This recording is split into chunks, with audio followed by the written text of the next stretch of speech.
Y bueno, el primer bloque va a estar a cargo, como no, de Jorge González Montaner, coordinador de Agricultura de la región CREA Marisierras. Y vamos a hacer unas preguntas, pero vamos a hacer unas preguntas al final del segundo bloque. Así que vamos a ver los dos bloques de Jorge. Al medio va a haber alguna parada para un video, pero digamos vamos a ir a las preguntas una vez que Jorge termine los dos bloques. Adelante, Jorge. Gracias. Hola, chicos. ¿Cómo están? Bueno, los quería recibir con Guanuqueando, porque es una canción que tiene mucho que ver con lo que hacemos nosotros en el campo, con una mirada también de nuestros ancestros, con una mirada de lo tradicional, de nuestras pampas. Y hoy, en este día tan particular, a ver si funciona esto, vamos a dedicarle la charla de hoy a nuestra primera nieta. Ahí está Mateo, después de haber sufrido bastante, nos hizo larga la espera, pero bueno, ella está en casa. Una enorme alegría y agradecerle sobre todo, bueno, a los padres, a Rosario, a Mateo el esfuerzo que han hecho y a toda la gente del servicio de neonatología que la llevó adelante durante 15 días muy difíciles. Impresionante el amor que ponen y creo que son un ejemplo para todo lo que tratamos nosotros de emular. Ahí los quería conocer, así que los están mirando. Si se la encuentran, ella es Calita. Bueno, quería empezar con una pequeña reflexión acerca de lo que la tecnología hoy nos está brindando. Y hemos estado acostumbrados a montones de cambios que nos ha producido la tecnología. Uno de ellos es el cambio de órganos. O sea, hoy podemos trasplantarnos un riñón, un corazón. Pero la nueva novedad es que hoy estamos pudiendo también trasplantar organelas. O sea, se ha descubierto la posibilidad de, por ejemplo, trasplantar mitocondrias. Ustedes imaginan lo que es una célula. ¿Qué era la mitocondria? Para todos los que acá hay muchos estudiantes, es el lugar donde se produce la energía. Y ese lugar se puede trasplantar. O sea que si nosotros a la célula le podemos renovar la energía, podemos bajar todos los problemas de enfermedades. Con lo cual es impresionante lo que la técnica, el desarrollo de la tecnología sigue avanzando. Seguramente en nuestras generaciones, Calita vaya a tener una expectativa de vida de 120 años. Eso cambia muchas miradas, ni hablar las jubilaciones,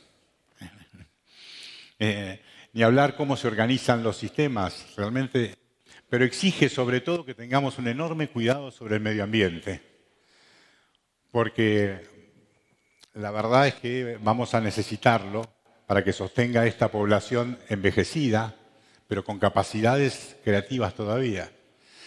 Así que les dejo esta idea. ¿Y cómo contrasta esto que estoy diciendo con lo que vivimos todos los días?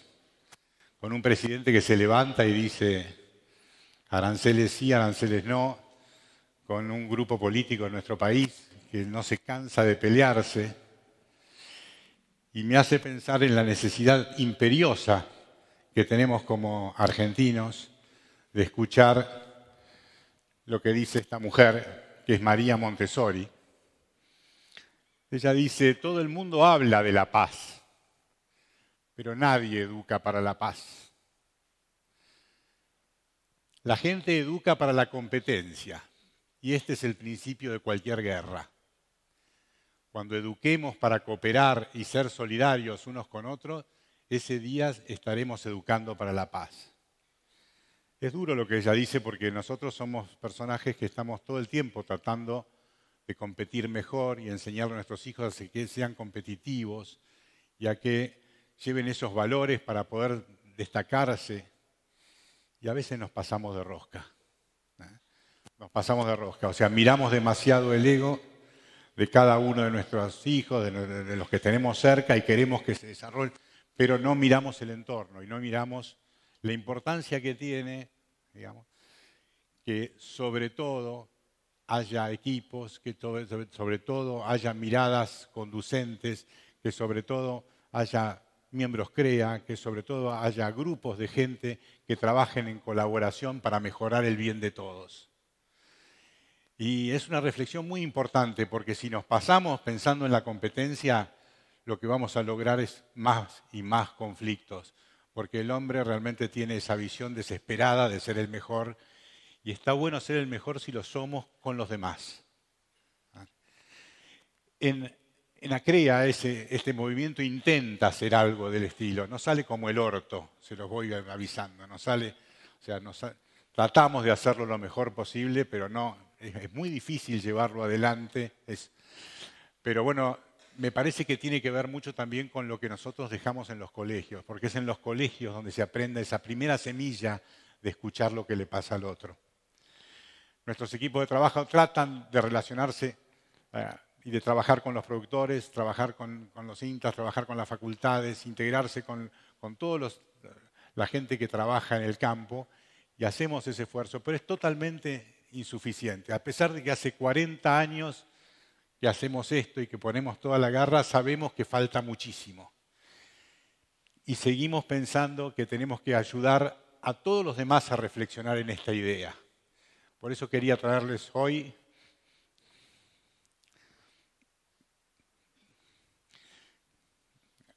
en este momento tan particular, que bueno, que tiene que ver con cosas que me están pasando en la vida, con mis hermanos, con mis hermanas, pero también con el nacimiento de Cala, de reforzar esa apuesta, de reforzar la apuesta por mejorar la calidad de vida de todos.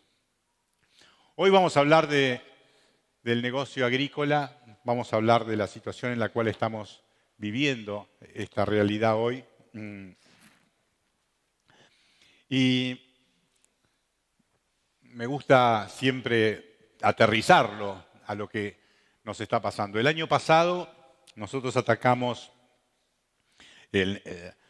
las siembras, siempre tomamos esta reunión de acá como para tomar las decisiones, para pensar en adelante. Y el año pasado teníamos un escenario donde todos aceptábamos tener Exceles feos, porque estábamos pensando en comprar dólares baratos.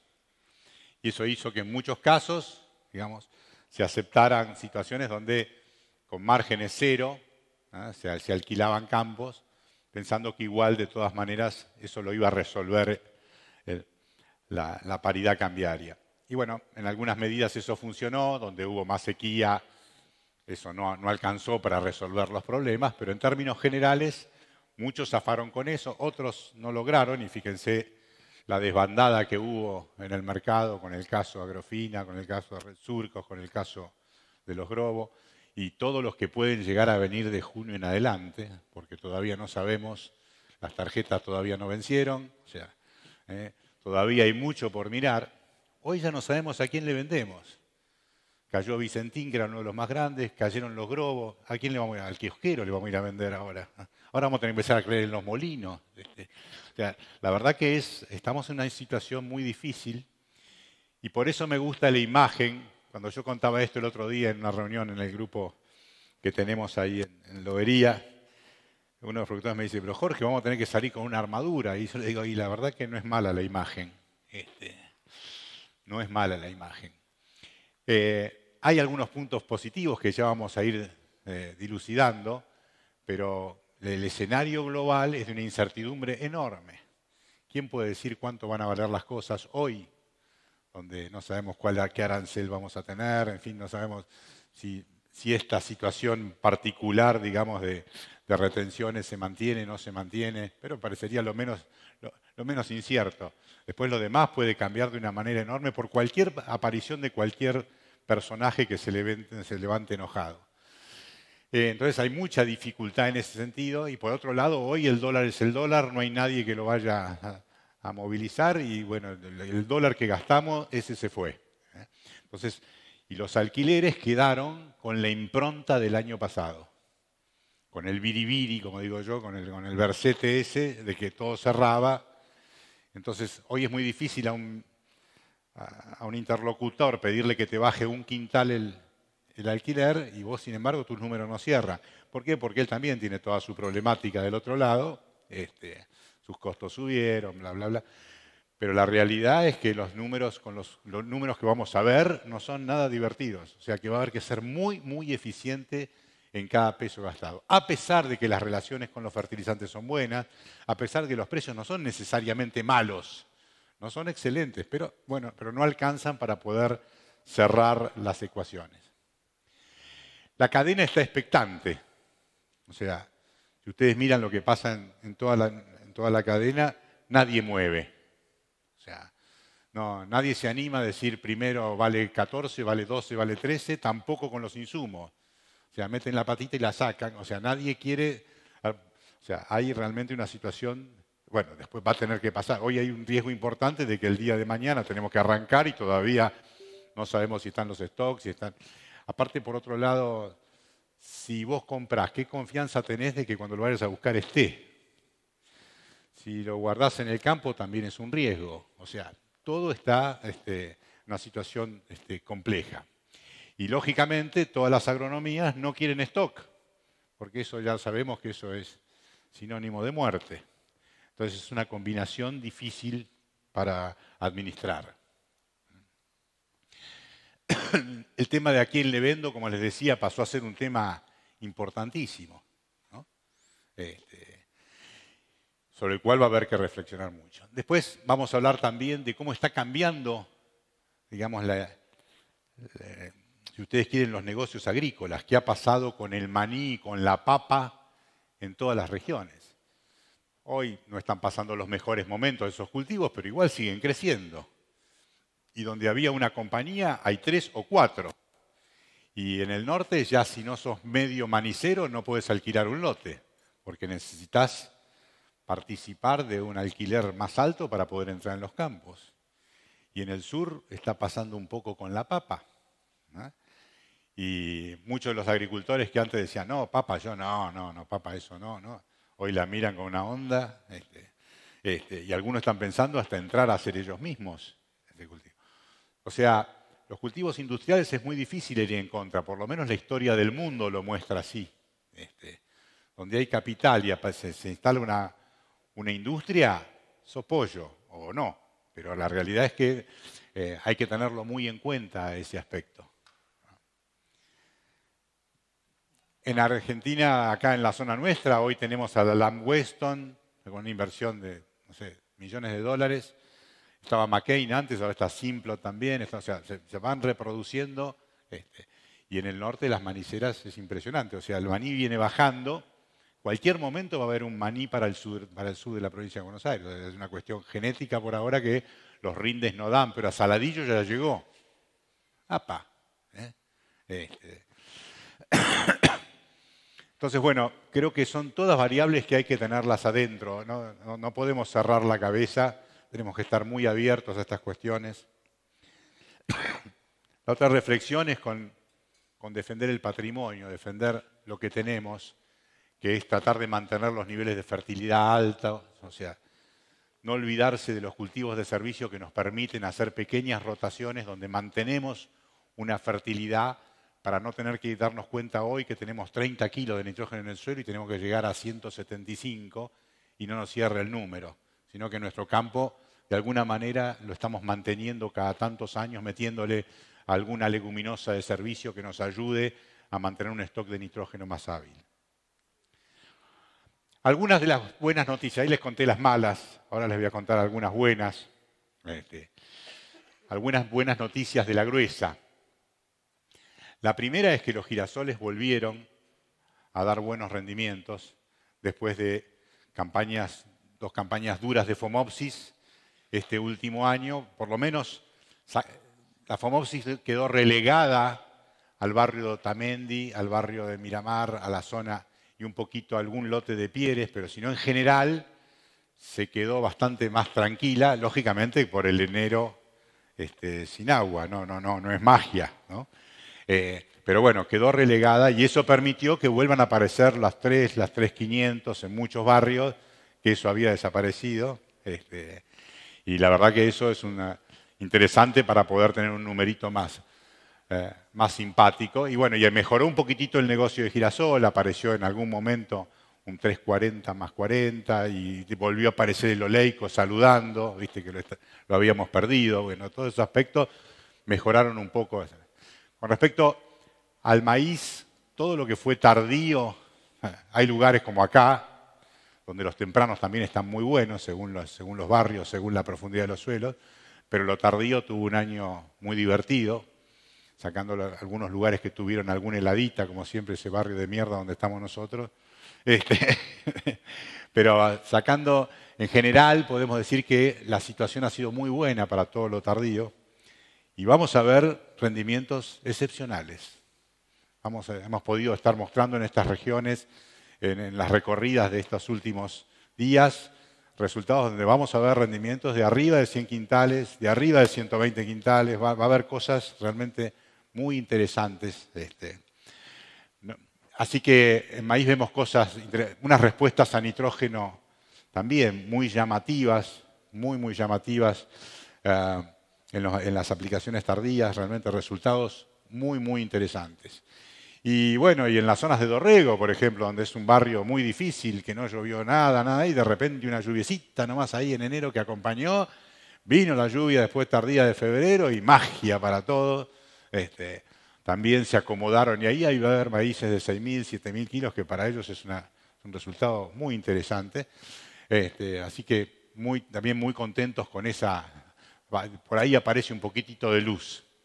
En las zonas donde no podíamos hacer soja, porque estábamos con grandes problemas con las hojas de primera y con las hojas de segunda, se está empezando a implementar. Todo el grupo Cascallares, liderado por los Pedersen, están haciendo mucha soja a distancia. No por mail, sino separándole las líneas, y estamos logrando con eso realmente resultados muy interesantes para los ambientes difíciles. Se están logrando sojas que se vuelven mucho más soportadoras, si ustedes quieren, del ambiente. Y eso, bueno, también es otra muy buena noticia para estar explorando, ¿no? Así que, bueno, vienen buenos datos de la gruesa. Quizás de la gruesa me gustaría dar un dato más, que es el dato de la problemática que estamos viviendo con Sporisorium, para que todos estén presentes. Estos son los ensayos donde estamos evaluando los diferentes materiales genéticos. Este es el famoso carbón de la panoja del maíz, que deja directamente polvillo en la panoja, o sea, desaparece completamente panoja, macho y hembra desaparecen. No es como el viejo ustilago, que ese es el que usaban los mexicanos para comer, o sea que también hay algo de eso, pero este carbón es muy complicado. Y sobre todo porque queda en el suelo, está trabajando mucho el equipo de Viento Sur, los chicos nos están dando una gran mano, Agustín y Esteban, en evaluar bien en los diferentes ensayos esta enfermedad. Acá se evaluaron 200 plantas por cada tratamiento y se ven algunos materiales más sensibles.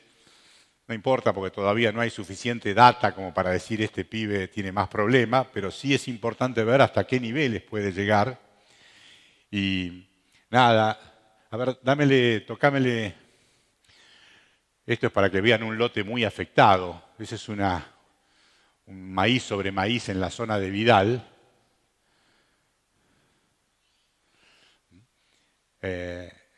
Y no les digo que no quedó nada, pero prácticamente.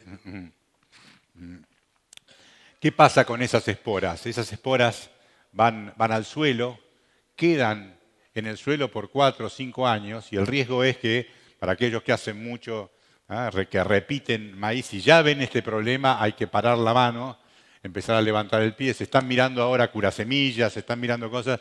No se ha logrado que con el Sedaxane tener buenos controles. O sea, los resultados todavía son bastante, baja un poco, pero no lo suficiente. Entonces, bueno, todavía hay una tarea por hacer. Estamos preocupados, estamos trabajando en ello, con los laboratorios también. Pero bueno, lo primero que hay que hacer es no expandirlo. Si ustedes ven un lote, cuando ahora van a cosechar, que tiene esto, déjenlo para el final. Y por supuesto, limpien la cosechadora. O sea, traten de no repartirlo en el campo porque van a estar haciendo un desastre. Entonces, bueno, importante esta reflexión. Volvemos a la situación global de este momento para la FINA. Nos enfrentamos a un país lleno de agua. A un país que como hacía mucho tiempo no pasaba. Mariano ahora está muy bueno, ¿eh? ¿Te puedes dedicar a esto? Porque sí. Muy bien. Primero casi me quema casi no hablo. Bueno, les decía, estamos con un país que tiene las reservas hídricas. En Santa Fe estamos midiendo entre 2 metros, 2 metros 20 los más profundos y 1,50 metros las napas, realmente algo que es donde la queremos tener a la napa. Hacía mucho que en el norte no teníamos las napas como en este año. Lógicamente va a haber situaciones de variables, pero la realidad es que cambió el paradigma. Y esas zonas al norte, con esta presencia de napa, ya el potencial cambia completamente. Porque normalmente esas zonas no llueve en el invierno y el agua fundamental es la que está en el suelo. Después les voy a mostrar algunas diapositivas que muestran cómo el año pasado la respuesta se dio básicamente por el agua en el segundo metro. Ni siquiera la del primer metro, porque la del primer metro se acaba rápido. Como no llueve, necesitas la del segundo metro. Si no está la del segundo metro, los cultivos se pinchan. Y bueno, la realidad es que hay una presencia interesante de agua en el perfil y eso está llevando a que haya la última reunión fue la semana pasada en ACREA, hicimos una reunión nacional y bueno, hay una ambición de siembra muy significativa de fina porque el binomio cierra. El binomio globalmente cierra, sobre todo en los barrios más arriba, donde las hojas de segunda rinden el doble que acá. ¿Cuál es el escenario climático? El escenario climático lo que nos dice es que estamos frente a una situación más bien neutra. Puede haber algún intento de niña, pero todavía eso está no definido. Y esto se va a definir en agosto, septiembre, pero por ahora tenemos un escenario neutro, más bien neutro. Algún osado, como es nuestro amigo Sierra, que sabe mirar el futuro, tiene un contacto con la inteligencia artificial, dice que para el verano podemos llegar a esperar un niño, lo cual, bueno, me alegra que lo diga, pero no sé de dónde coño lo saca. Pero bueno, mejor que diga eso y no lo contrario. Pero el escenario parecería que climáticamente todavía vamos en una situación relativamente interesante. Pero creo que lo que nos tiene que hacer reflexionar cuando miramos estas cosas es que hay siempre ruidos mucho más fuertes. El niño da de vuelta, pero sí, hay cosas que pasan atravesando todo. Y ese es un poquitito el cambio climático que todos estamos viviendo. No voy a discutir ahora sobre si hay cambio o no hay cambio climático, pero prácticamente toda la ciencia está muy de acuerdo en que esto pasa. Podríamos otro día discutirlo. Hoy lo que les voy a mostrar es simplemente que las anomalías a nivel de Argentina ahí las tienen. Eso es la anomalía. Y bueno, sea por el cambio climático, sea porque cayó un meteorito, lo que nos está pasando es que alguien se está calentando, además de la señora Cristina. Y bueno, si miramos esto es la zona de Santa Fe. Si yo lo miro para Santa Fe, lo que veo que claramente las temperaturas máximas, eso es las rosas, el número de días con temperaturas arriba de 30 grados, fíjense cómo viene aumentando cuando miramos desde el año 90 hasta ahora. Y eso es muy importante tenerlo en cuenta porque tu sistema va a estar, acá lo tengo a Fernando que me mira con esos ojitos que ya sé qué quieren decir. Con Fernando siempre seguimos las temperaturas todos los años obsesivamente porque sabemos muy bien cómo impacta eso sobre sus rendimientos potenciales. Y esos aumentos de temperaturas son claves. ¿Qué pasa en Marisierras? Que uno diría, bueno, capaz que nosotros zafamos. Globalmente nos pasa lo mismo. Hay una tendencia, fíjense, por supuesto con mucha variabilidad, como es, olvídense, cambio climático, es primero variabilidad, después suba de temperaturas, ¿no? Pero primero es variabilidad. Pero fíjense, para las 3 zonas que estamos viendo ahí, Tandil, Azul y Tres Arroyos, cómo hemos pasado del orden de un promedio de 30 días con temperaturas máximas de 30 a estar prácticamente en 40 en promedio, 45, 10, 15 días más con temperaturas altas. Y eso es bastante indiscutible porque es lo que muestran los datos, ¿no? Y eso nos afecta, en algunas cosas nos mejora y en otras nos afecta. La variabilidad de lluvias también está de manifiesto. Seguimos con un patrón muy variable, pero cuando vos tenés un patrón variable con temperaturas altas, donde se te combinan esas dos cosas, sos pollo. O sea que nuestro negocio, a pesar de la siembra directa, a pesar de cuidar el agua, estamos en un escenario climático que se pone, despacito se va poniendo más complicado. No lo vemos de un año a otro, puede ser capaz mejor o peor, pero en la tendencia hay que prestar mucha atención. Repasemos un poco los números. Después, Diego va a profundizar en cada una de rotaciones, etc. Yo quiero mostrarles el gran paradigma para mí, es que cuando yo voy al norte, ¿no? Cuando yo voy al norte, hoy los números me están cerrando. ¿Y por qué me están cerrando en el norte? En el norte me están cerrando porque la soja es un driver fuerte. Con una soja cercana a $300, uno con rendimientos de sojas de segunda, de 3.500 o lo que fuere, uno puede llevar bien si tenés una fina buena. Y la fina con este escenario de agua tiene una alta chance de ser buena. Entonces se pueden globalmente pagar 18 quintales de alquiler, donde vos tenés un rendimiento de fina de 4.000 kilos y una soja de segunda de 3.000. Bueno. Ahora, cuando nosotros nos pasamos a nuestro barrio, y tomo el ejemplo de acá, de La Serrana, pero podríamos elegir cualquier otro, con un trigo de 2.10, o sea, hasta hace unos meses teníamos un 2.25, hoy ya no hay un escenario, después pueden ponerle lo que quieran, porque no hay un precio concreto, y lo discutiremos más adelante, pero tomando 2.10.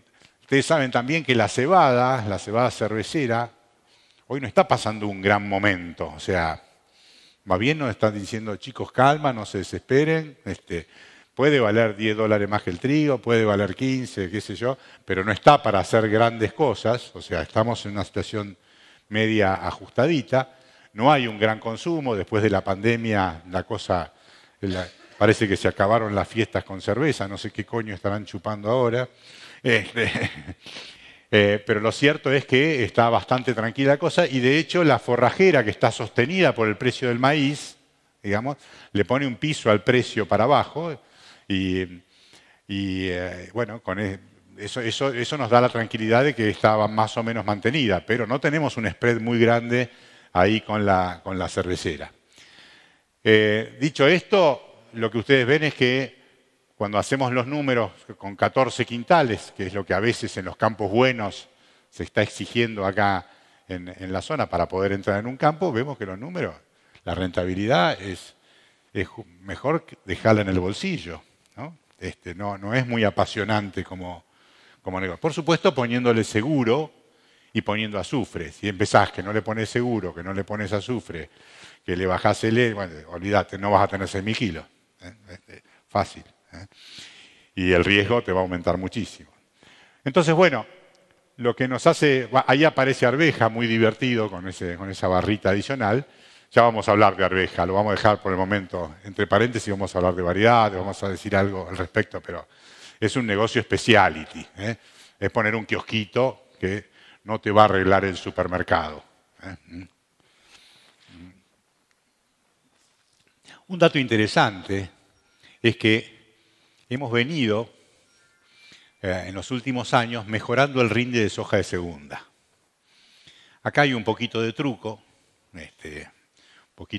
si ustedes ven la evolución, los 10 años anteriores nuestro promedio de soja de segunda era de 1.268 kilos, los últimos 10 años estamos en 1.700 kilos. En realidad han pasado dos cosas cuando lo analizamos en detalle. Primero, que ha aumentado mucho la superficie sobrecebada, con lo cual eso ustedes saben que te tira 300 kilos para arriba.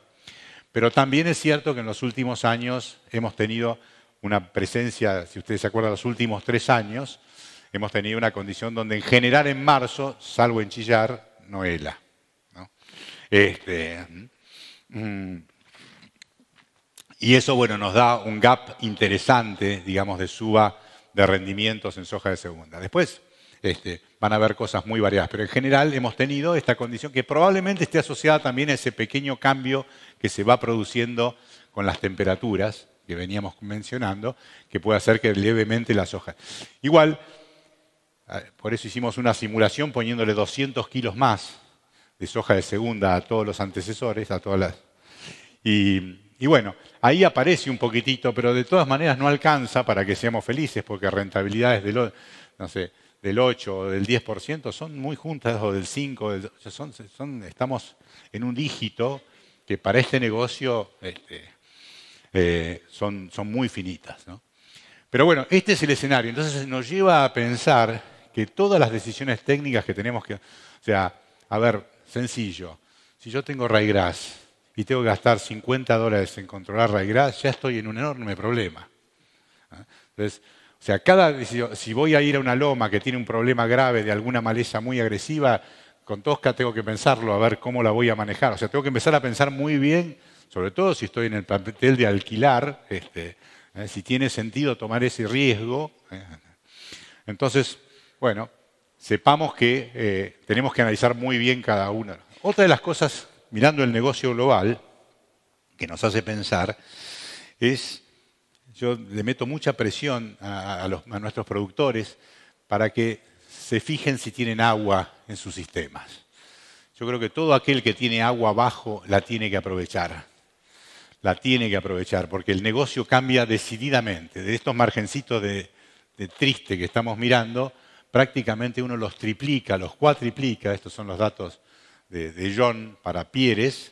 Ustedes ven todo lo que es secano, que estamos en márgenes prácticamente nulos, o $55 por hectárea, y del otro lado estamos hablando de márgenes de $1.600. Por supuesto que hay que hacer las cosas bien, es complejo, ya uno se vuelve en un proveedor, ya no es un commodity, ya sos un proveedor, entonces las relaciones de confianza pasan a tener otro valor, pero es algo en lo cual si vos tenés la oportunidad porque el agua está abajo, no lo pienses dos veces, o sea, ponete las pilas porque tu negocio cada vez se va haciendo más chico y más riesgoso. Entonces, bueno, para tenerlo muy en cuenta. Bueno, ¿qué estamos viendo, digamos, con estos cambios tecnológicos? ¿Qué toma de decisiones? La primera es, hemos pasado hoy a trabajar con aplicaciones selectivas de manera muy decisiva. Ya sea cada uno con lo que tiene, o con una aplicación selectiva con la misma pulverizadora, o directamente con Weedit, con Weedseeker, o con las nuevas cámaras que permiten leer directamente qué malezas están presentes y podemos aplicar como las de Deep Agro. O sea, tenemos hoy, y esto realmente ha empezado a avanzar de una manera muy interesante y hemos mostrado en reuniones con el grupo de Agustín que se pueden manejar bien las malezas resistentes cuando uno las puede seguir de cerca y puede hacer ese tratamiento individual del lote. ¿Es más laburo? Es más laburo. Pero la realidad es que uno logra con dosis muy bajas y sin afectar el ambiente una enorme mejoría sobre las malezas resistentes. Así que un primer capítulo muy importante. Y por supuesto, cuando decimos esto, eso nos baja costos. Nos baja costos que son importantísimos. Cuando uno va a aplicar un ryegrass en todo el lote y tenés todo manchoneado, lógicamente te mató el lote. Ya está, fuiste. Pero si lo haces correctamente, utilizando el servicio para las zonas donde realmente hay, cambia enormemente el costo. Bueno, estamos empezando a trabajar también de manejos de macros ambientes, que eso ya se maneja en toda la zona, lomas, bajos, bla, bla, bla, a trabajar a generar información microambiente, que eso requiere mucho más laburo, mucho más sensores, mucho más conocimiento, porque las variaciones fluctúan mucho más. Pero es un tema muy interesante y con los ejemplos de Tecario-Savi, que es una relación, digamos, que la podemos obtener, digamos, de las bandas de los satélites, nos permite leer qué proteína podemos llegar a tener. Y es una herramienta muy interesante para utilizar en estas nutriciones tardías. La otra es empezar a ponerle cámara a todo. Estamos pensando en muchos de los grupos, empezar a seguir a todos. Así como ustedes tienen el Veris, no sé cómo se llama la alarma esa, la alarma en la casa, digamos, que les va a medir y la cámara para que te esté siguiendo la puerta y si el gato come o mea o qué hace. Bueno, hacer exactamente lo mismo con todos nuestros órganos.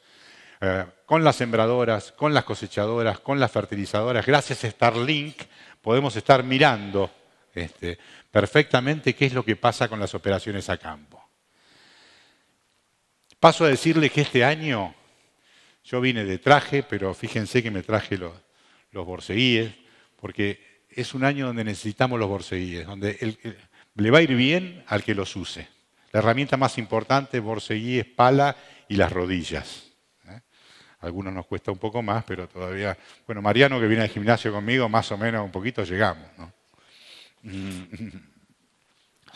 Pero bueno, fundamental el monitoreo, porque nada reemplaza ese monitoreo, por supuesto, avalado por todo el conocimiento. Pero insisto con la idea de tener estos sensores que nos pueden dar información permanente sobre lo que estamos haciendo a campo.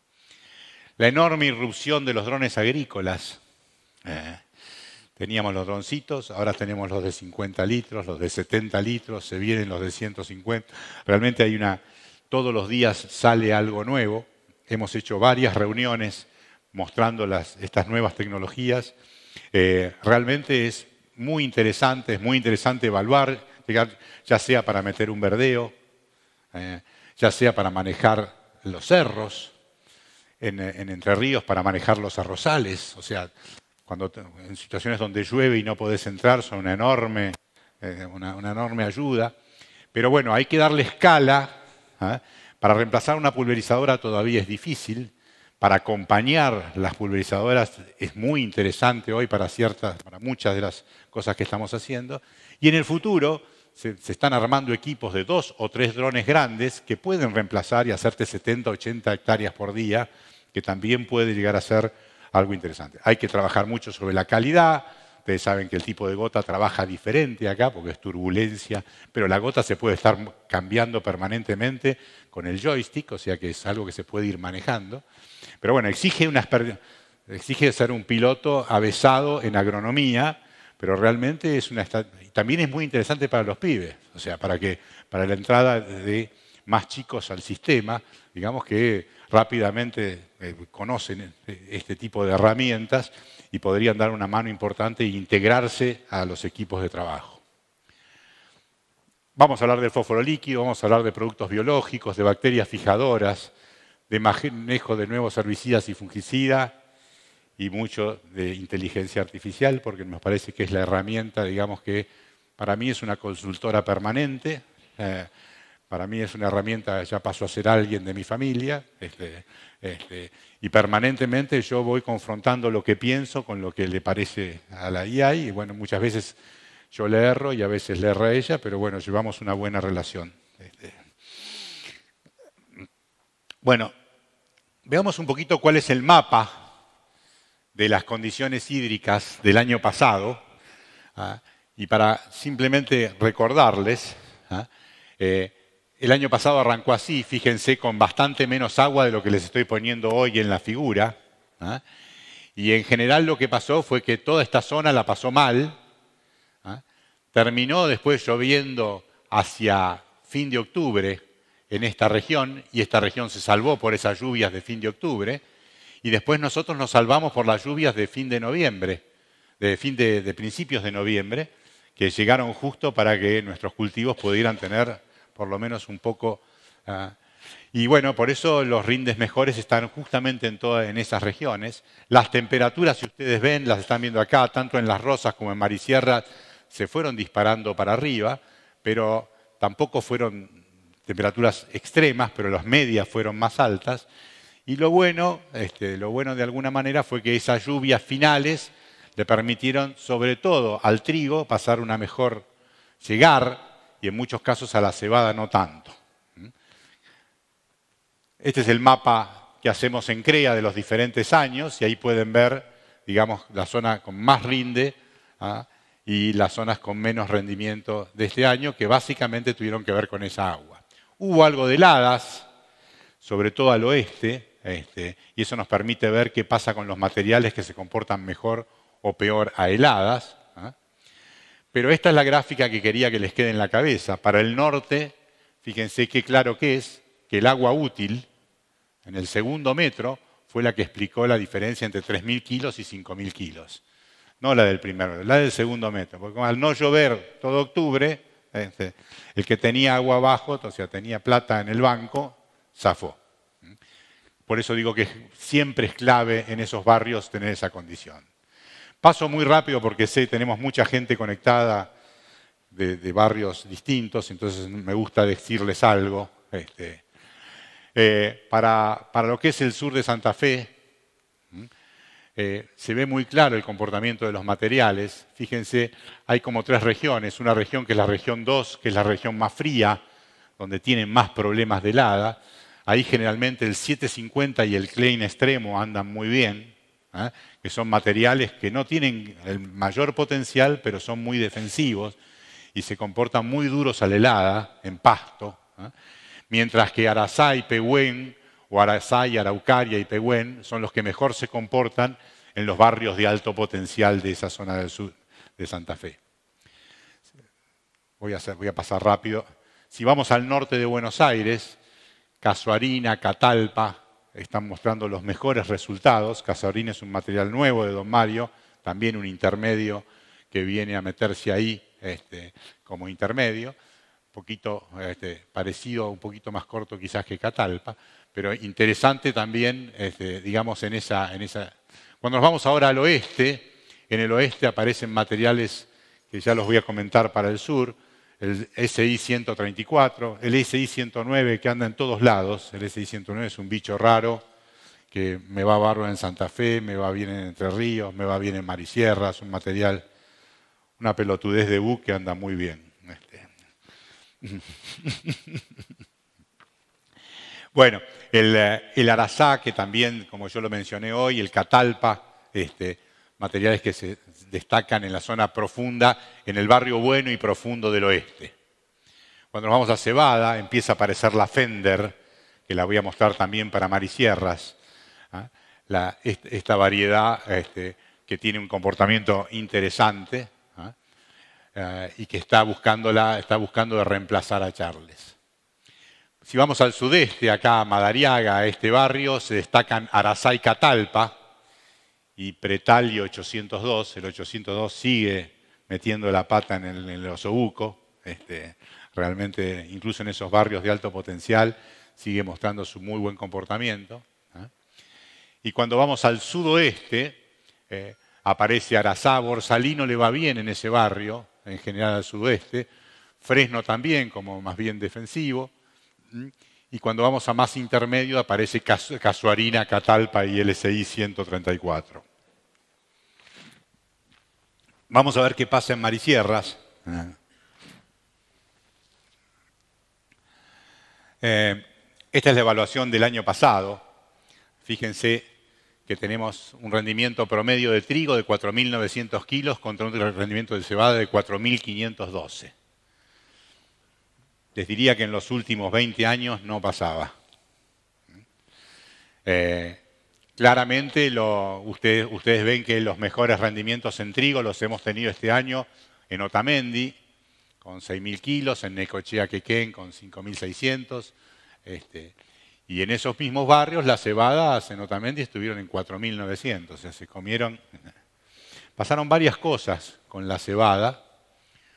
Una de ellas es el tema de los ciclos. O sea, la cebada, por tener un ciclo más corto, en muchos casos no llegó al agua, se le atrasó, no pudo llegar a vislumbrar bien el agua, y los trigos un poquito más largos ahí captaron un poco mejor esa condición. Y la otra cosa que pasó es que, consecuencia del estrés que vivieron esos cultivos, las relaciones fuente-destino tuvieron problemas. O sea, tuvimos cebadas que tenían cañas débiles y esas cañas débiles a la hora de la cosecha tuvimos quiebre de cañas. El otro día me llamaba Carpaneto de Balcarce y me dice, Jorge, ¿qué hago? Tengo toda la red de cebadas en el piso. Y yo le digo, por ahora rezá. Me dice, ¿qué te pasó a vos con los reguladores? Y digo, mirá, estudiamos 4 años seguidos muy fuerte los reguladores, que es lo que se usa en Europa para manejar esa cuestión, sobre todo el Trinexapac. Hicimos millones de sitios, de ensayos, etcétera, y lo que hemos encontrado es que sí, es una herramienta interesante. En su momento valía $90, hoy debe estar en 50. Una dosis de 500 dividida en 2 de 250 es lo mejor. Podés llegar a resolver algún lote, pero en general cuando hay vuelco, hay vuelco.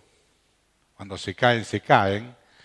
podés tener aumentos de rendimiento, pero tienen mucha variabilidad y no es algo que me animo a recomendar a Vox Populi porque si las temperaturas son frías, puede ser fitotóxico. Si vos tenés temperaturas de menos de 8 grados en el momento que aplicás, en cebadas primaverales, como son las nuestras, tenés efectos de fito. Si no tenés eso, por ahí te va bien, pero estamos en una situación, digamos, difícil de manejar, digamos, como recomendación, cuando estás gastando $50, que es una moneda, ¿no? Entonces, por eso es que lo veo complejo el tema del vuelco. Y la verdad es que no puedo decir que haya una cebada que no se caiga. O sea, todas las variedades que probamos, el día que están para entregarse, si tenemos aire, viento y chau, al sopi. O sea, un día antes, un día después, se caen todas, ¿no? Así que es un tema, hay que estar con la cosechadora encima, hay que estar... Es más, ahí hay una ventaja para las forrajeras que te permite cosechar un poco antes. Habría que aprovecharla cuando los precios de forrajera y cervecera se juntan, porque el tema del riesgo de la cebada en el piso es enorme y dejamos enorme cantidad de kilos en el piso. Bueno, si miramos los últimos 10 años, vamos a ver que si hago los promedios de los últimos 10 años, 4.600 kilos de trigo y 5.200 de cebada. O sea, la diferencia a favor de cebada es significativa. Es cierto que ahí hay 17, 20% de lotes de fina que vienen de fina y la mayoría son de trigos que vienen de cebada, pero igual corregimos eso en los ensayos y igual nos sigue dando estos 500 kilos de diferencia a favor de la cebada, ¿no? Pero con este riesgo que les menciono. Esta es la relación de toda la vida, cebada, cortos, largos e intermedios. Esta es donde arriba están las cebadas, en el medio están los largos intermedios y abajo están los cortos. Y este año se dio vuelta y pasó esto, donde vemos que los trigos estuvieron por encima. Bueno, voy a adelantarme porque no voy a llegar. Perdón, si miramos...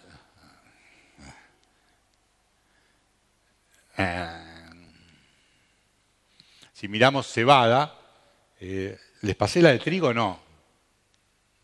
No, o sí. Bueno, si miramos la de cebada, me quedó oculta, me parece. Bueno, acá por lo menos, acá pueden tener una imagen de trigo rápido. 802 es el más sembrado en toda la zona, prácticamente la mitad es 802.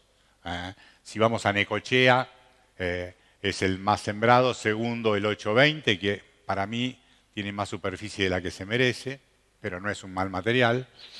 El Perla apareció como una opción interesante por los convenios de ese 20-25% arriba del rendimiento por ser candial. El Pehuen en la zona serrana tiene una impronta importante, es una variedad muy interesante el Pehuen, consistente, bastante sana, que lo pelea al 802 en la serrana. El SI 200 sigue siendo un personaje interesante. Y en la zona Tres Arroyos el 802 se lleva todo, prácticamente es todo 802, un poco de fresno y algo de perla, ¿no? Eso es. Cuando nos vamos ahora a los grupos de calidad, vemos que hay muy poco de grupo 1. Ya vamos a hablar un poquito de esto. Si vuelven a aparecer los negocios de calidad, hay que reforzar esta mirada porque estamos con materiales bastante viejos. En el caso de cebada, las variedades tenemos a Overture, que es la que viene llevándose prácticamente la mayoría de la superficie. Segunda está Andreia y viene creciendo Montoya. Sinfonía todavía poco, pero la verdad que Overture es la que viene dominando. Y eso prácticamente, tanto en Necochea como en Serrana, en la subzona Tres Arroyos aparece Montoya por una demanda más fuerte de la gente de Quilmes. Cuando vamos ahora a los resultados nuestros de variedades, bueno, esta tabla, como es imposible, simplemente se las muestro porque la van a tener. Ahí tienen todas las localidades con todos los rendimientos de todas las variedades con y sin fungicida, pero les voy a mostrar el resumen para que no se asusten. mostrarles que lo que mejor nos anduvo fue la mezcla Araucaria-Fresno. ¿Se acuerdan que nosotros en general mezclamos variedades para lograr una mejor regularidad en los resultados, para tener rendimientos, digamos, más consistentes y tratamientos de fungicida más bajos? Bueno, esta mezcla nos está dando muy bien. La mezcla de mitad Araucaria, mitad Fresno fue la que en todos los barrios mantuvo un comportamiento más parejo, ¿no? Y fíjense, cuando miramos la sanidad, allá mancha amarilla, roya amarilla, ¿me siguen ahí? Mancha amarilla, roya anaranjada, roya negra, un buen comportamiento general. A pesar de que, bueno, el Fresno tiene algo de roya negra, pero bueno, el estar en mezcla lo disimuló un poco, ¿no? Nidera 610, una buena inclusión. El año pasado no habían dado tan bien el Nidera 610, este año se comportó muy bien en toda la gama. La aparición feliz del SI 134, que si bien tiene un poco bajo los parámetros de proteína y gluten, tiene un muy buen comportamiento en rindes. El Bayo le pasa lo mismo, es un material que ya por segundo año lo vemos como muy interesante, pero sus glútenes son bajos. Luego tenemos al 802 que sigue peleándola, realmente impresionante, a pesar de que tiene todos los problemas. Es como yo, o sea, tiene todos los problemas, pero más o menos zafa. Fíjense, el 802 tiene mancha amarilla, tiene roya lineal, tiene negra, pero como todos ya lo conocen, lo saben manejar, lo cuidan, pero bueno, eso implica un costo adicional muchas veces de un doble fungicida, ¿no? Pero es un material que sigue respondiendo. En general, a nivel país, este año fue un año de bajas enfermedades, lo que hizo que materiales como el 620, en el norte Algarrobo, o sea, sigan vivos, ¿no? Bueno, Limay, Carpintero, 605, Catalpa. Y dentro de los ciclos cortos, algo realmente muy interesante. Hacía rato que no teníamos un bicho que en ciclos cortos diera un salto de tuerca tan interesante. Estamos hablando con respecto al segundo, que es el álamo, que es un buen material, o el ginkgo, le pegó una estampada, incluso a pesar de ese mal dato que tuvo en la morocha ahí, que puede ser algún problema de variabilidad de ambiente, pero si ustedes miran, el Picasso logró resultados interesantísimos en ciclo corto, y no solamente acá. Después lo van a ver que lo hemos visto destacarse en todos lados, ¿no? Ahí tienen la síntesis con muy buena sanidad, realmente muy, muy interesante, ¿no? Dentro de lo que es calidad, el ensayo que siempre hacemos en la Dolores, este año trabajamos con una dosis de nitrógeno bastante alta, 300 menos X, lo cual nos permitió tener muchos materiales con un buen W. Y como hemos levantado el azufre en el último tiempo en la Dolores, estamos logrando mejorar mucho la calidad de los materiales gracias a esa subida de N y de S. Pero bueno, es un negocio. Si vos vas a poner todo ese N y todo ese S, te lo tiene que devolver, ¿no?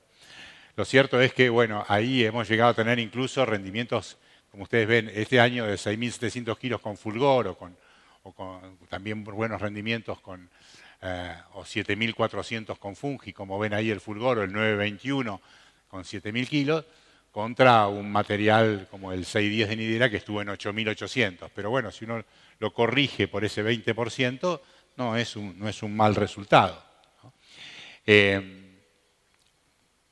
El tema es que, bueno, hay que poder lograr esas bonificaciones para poder hacer estas cuestiones, ¿no? El año pasado incluso habíamos tenido resultados muy buenos. Estos son los del año pasado también en la Dolores, donde tuvimos rendimientos promedios de 9.000 kilos, pero los grupos 1 ahí se comportaron muy bien, llegaron a valores muy altos. Pero bueno, hay que estar muy atentos para poder lograr ese. Entonces, ya sea con perla o con trigos grupo 1, trabajando bien se pueden lograr buenos negocios, pero es trabajo, no es... Bueno, nada, voy a saltear. Simplemente contarles qué pasó con los HB4, antes de cerrar y decirles qué variedades les voy a recomendar. Ya llevamos 3 años trabajando con los HB4, 4 años. ¿sí? En el 2022 tuvimos 9% de aumento con el gen HB4. 2022. Comparando isolíneas, nosotros comparamos siempre lo que estamos mirando, que en este caso el primer año fue algarrobo contra algarrobo HB4, 9%. El segundo año tuvimos 7%, ya ahí tuvimos 3 materiales en evaluación. Acá mostramos 2 porque el tercero no anduvo, no tuvo impacto.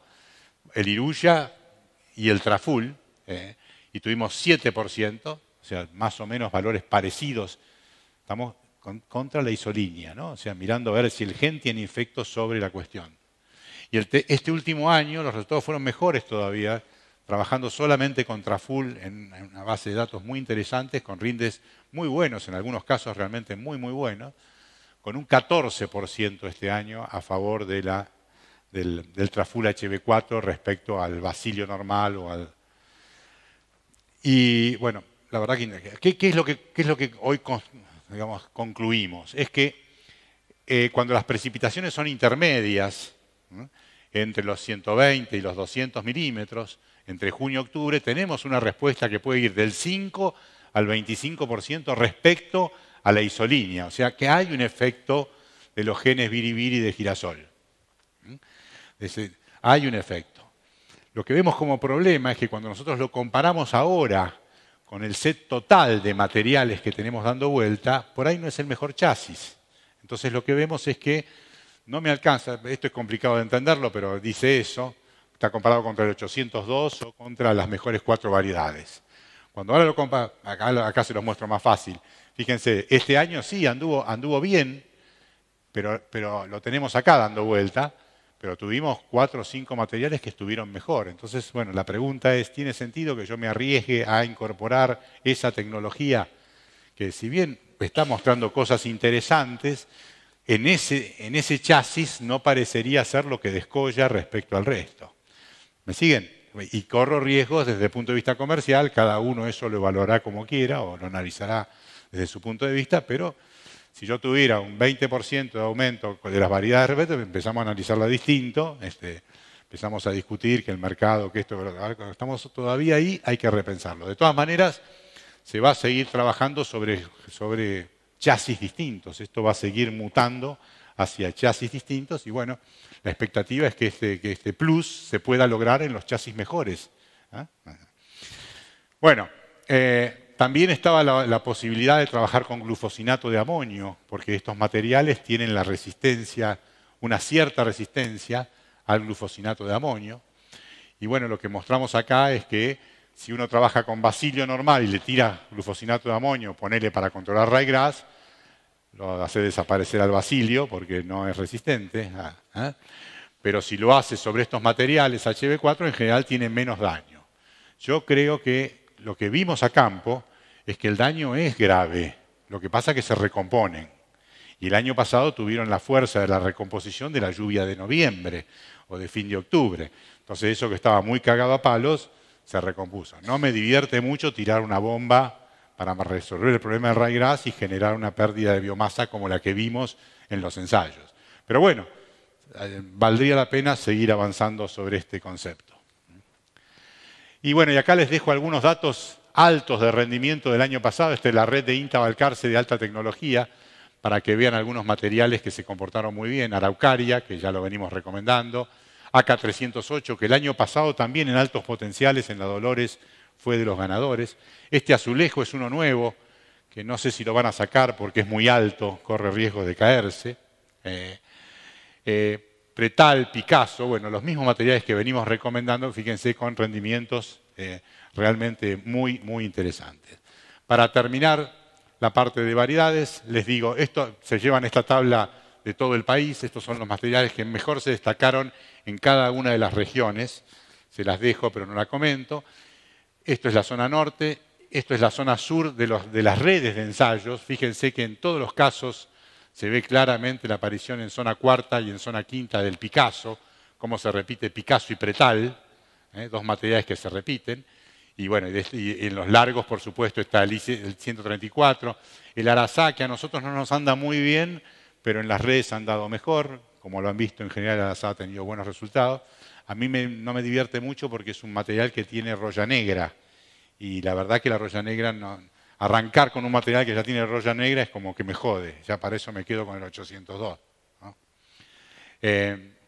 Bueno, terminando entonces, lo que vamos a buscar es 802, 109, fresno, catalpa, mezcla de araucaria con fresno, bayo, pero ojo con la baja calidad, 134 como una inclusión muy interesante, araucaria ya lo mencionamos.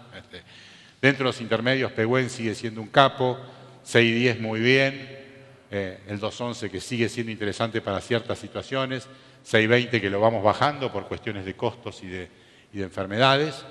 Y dentro de los cortos yo insistiría con la idea de mirar el Picasso, a pesar que tenemos un solo año, y por supuesto en Candial seguir apuntando a la Perla, que está teniendo muy buenos resultados. Panorama rápido entonces ahora de cebada.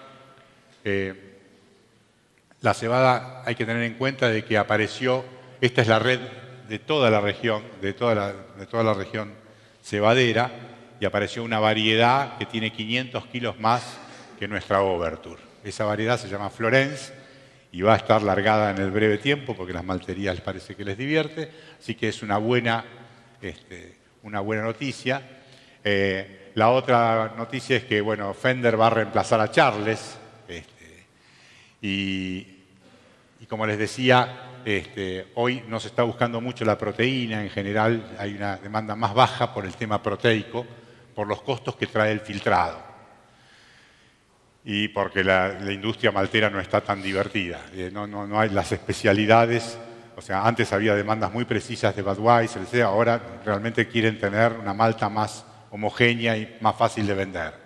Dentro de nuestros rendimientos globales vemos que Overture sigue arriba junto con Sinfonía. En realidad las variedades están todas muy cercas unas de otras. En ese grupo las ven muy apiñadas. Lo que sí está claro es que Andreia viene por debajo. A pesar de que si ustedes miran Marisierras, en la zona de Mar del Plata es la segunda sembrada y que sigue siendo muy firme y muy fácil, a los productores les divierte esa variedad porque se cosecha un poquito antes.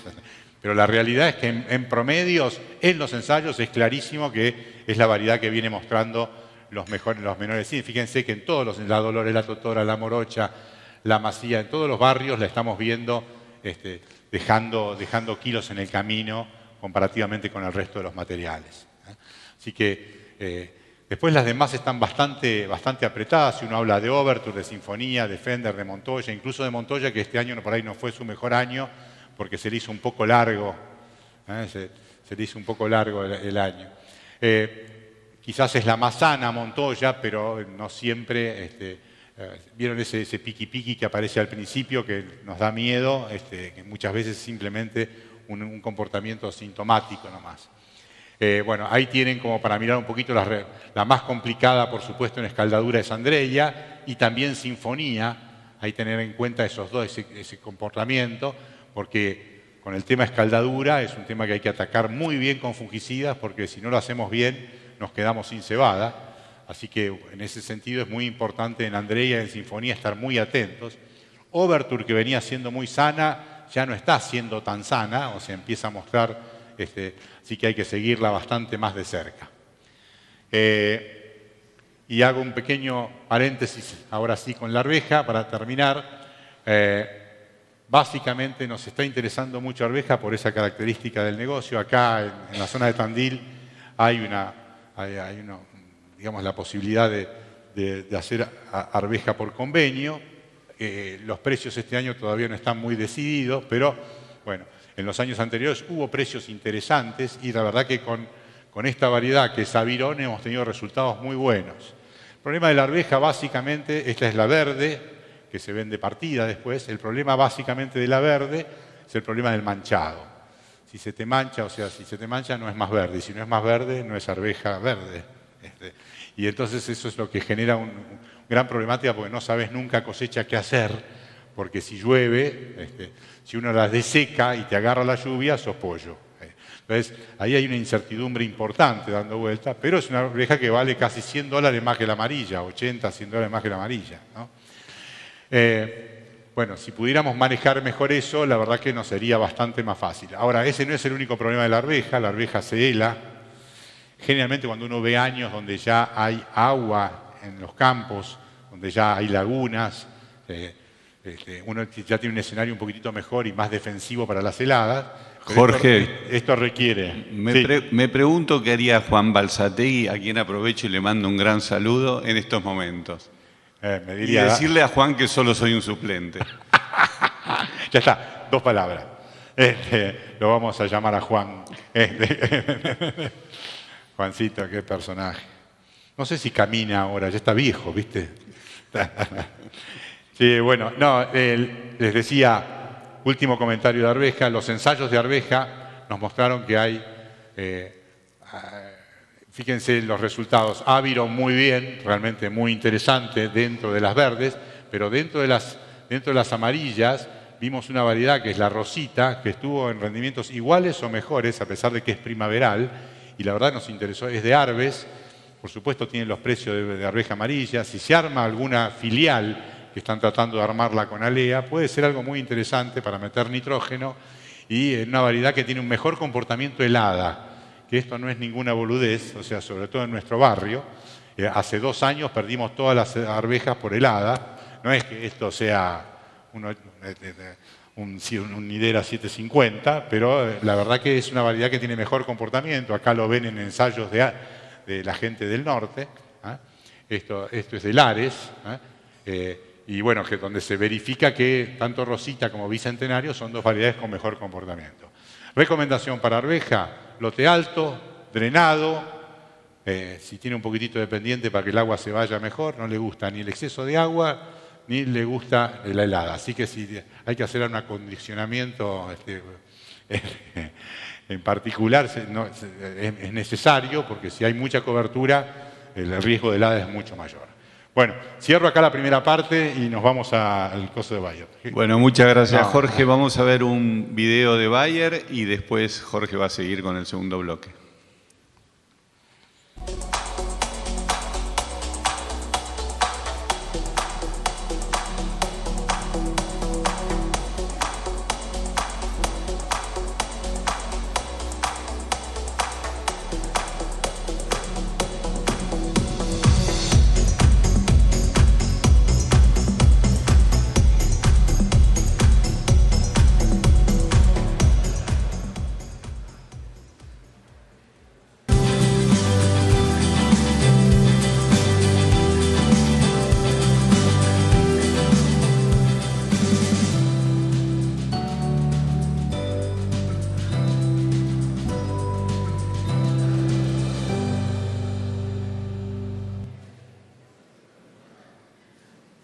Bueno, ahora viene el segundo bloque de Jorge y después vamos a tener espacio para algunas preguntas. Gracias.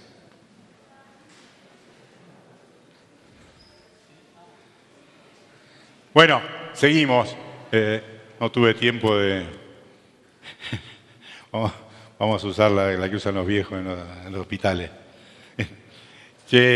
Bueno, vamos ahora a ir a las prácticas de manejo. Hablamos de variedades, ya les di un panorama de qué hacer tanto en cebada como en trigo, y ahora nos vamos a concentrar en las prácticas de manejo. ¿Por qué voy a hablar de la primera práctica que me parece fundamental, que son los curasemillas? ¿Cómo anda, bebé? Porque esa práctica, si ustedes miran acá, acá les muestro un ensayito en macetas, donde ven la importancia de salir con un trigo o una cebada que tenga buena potencialidad. Y yo digo que hoy tenemos al hongo mágico, que digamos, si queremos ir avanzando hacia una agricultura menos invasiva, ya podemos empezar con los curasemillas, donde tenemos una herramienta muy interesante como es la tricoderma. De los biológicos que venimos trabajando, este es el biológico más estable que hemos encontrado y con los resultados más consistentes. Después les voy a mostrar muchos otros, pero bueno, con este tenemos ya prácticamente casi 15 años de experiencia y con resultados muy consistentes. Entonces, insisto con la idea de los curasemillas. ¿Por qué? Porque estamos hablando de respuestas. Cuando hablo de un año muy difícil, Acá tenemos respuestas que van de los 500 a los 900 kilos con un curasemilla, con costos realmente muy, muy acotados. Entonces es la práctica quizás que más nos devuelve por unidad de peso gastado. Entonces tengan mucha, mucha atención a estos resultados. Entonces ahí les estoy mostrando los últimos 8 o 9 años de la evolución de la tricoderma respecto al Vibrance o al chúcaro, tanto en trigo como en cebada, que nos muestran realmente resultados interesantes, cómo se han ido acercando. Y ahora les muestro los datos del último año, para que tengan un reflejo. En el último año tuvimos, en el caso de trigo, un promedio de 4 ensayos. Fíjense, 700 kilos, 770 kilos con Vibrance integral y 646 con rizoderma. Realmente un nivel que se viene manteniendo en promedio en los ensayos, que nos muestra claramente que la cosa es por ahí, o sea que es muy importante. Los buenos curasemillas están siempre 500 kilos arriba, y eso es básicamente fundamental, porque no es solamente curar, es también el efecto fito que genera, el fitoestimulante que generan esas moléculas, ya sean las carboxamidas, ya sea en el caso de la tricoderma, los efectos de este hongo como PGPR. Cuando ahora lo miramos, la rizoderma sola, ¿y qué le agregamos? Fíjense que el agregado, en este caso ahí aparece de Sedaxane con Victagrow o el Eco Maximize o el Top Seed, tenemos un impacto en trigo adicional de unos 200 kilos más o menos. Cuando lo hacemos sobre el Vibrance, como anduvo tan bien este año el Vibrance, no siempre pasa eso. Generalmente siempre tenemos un aumento cuando al Vibrance le ponemos Top Zinc o le ponemos Eco Maximize. Este año vimos que el Vibrance le alcanzó con eso, por lo menos en trigo. En cambio, en el caso de la rizoderma, siempre necesitamos ese acompañamiento de un Top Seed, de un Eco, para mejorar esa producción. Fíjense en cebada. En cebada, que siempre el que gana es el Cistiva, sigue ganando el Cistiva como producto químico, ¿no? Se pelean ahí por 2 mangos con el Vibrance, pero lo interesante es que cuando vamos a la rizoderma cuando le agregamos Top Seed nos vamos a 800 kilos de respuesta. Entonces, ahí estamos trabajando, digamos, con productos muy inocuos, muy interesantes para el medio ambiente. Así que un aporte muy interesante de esto. Entonces, insisto con la idea, es clave que tomen una buena determinación en estos aspectos, porque estamos asegurando 700, 800 kilos que pueden ser claves en nuestro margen bruto. Punto 1. También los bioestimulantes pueden ser utilizados a lo largo del ciclo, y acá les muestro una larga lista de productos y podría seguir. Trabajamos con más de 70, o sea, imagínense la cantidad de cosas que están dando vueltas, todos los días aparecen cosas nuevas al mercado, pero requieren tener mucha validación y mucho estudio de largo plazo para poder mostrar su efectividad. Este es un ejemplo del año pasado, del 2023. Como ustedes pueden ver, por ejemplo, una aplicación de urea adicional que nos estaba saliendo $60, la tienen acá.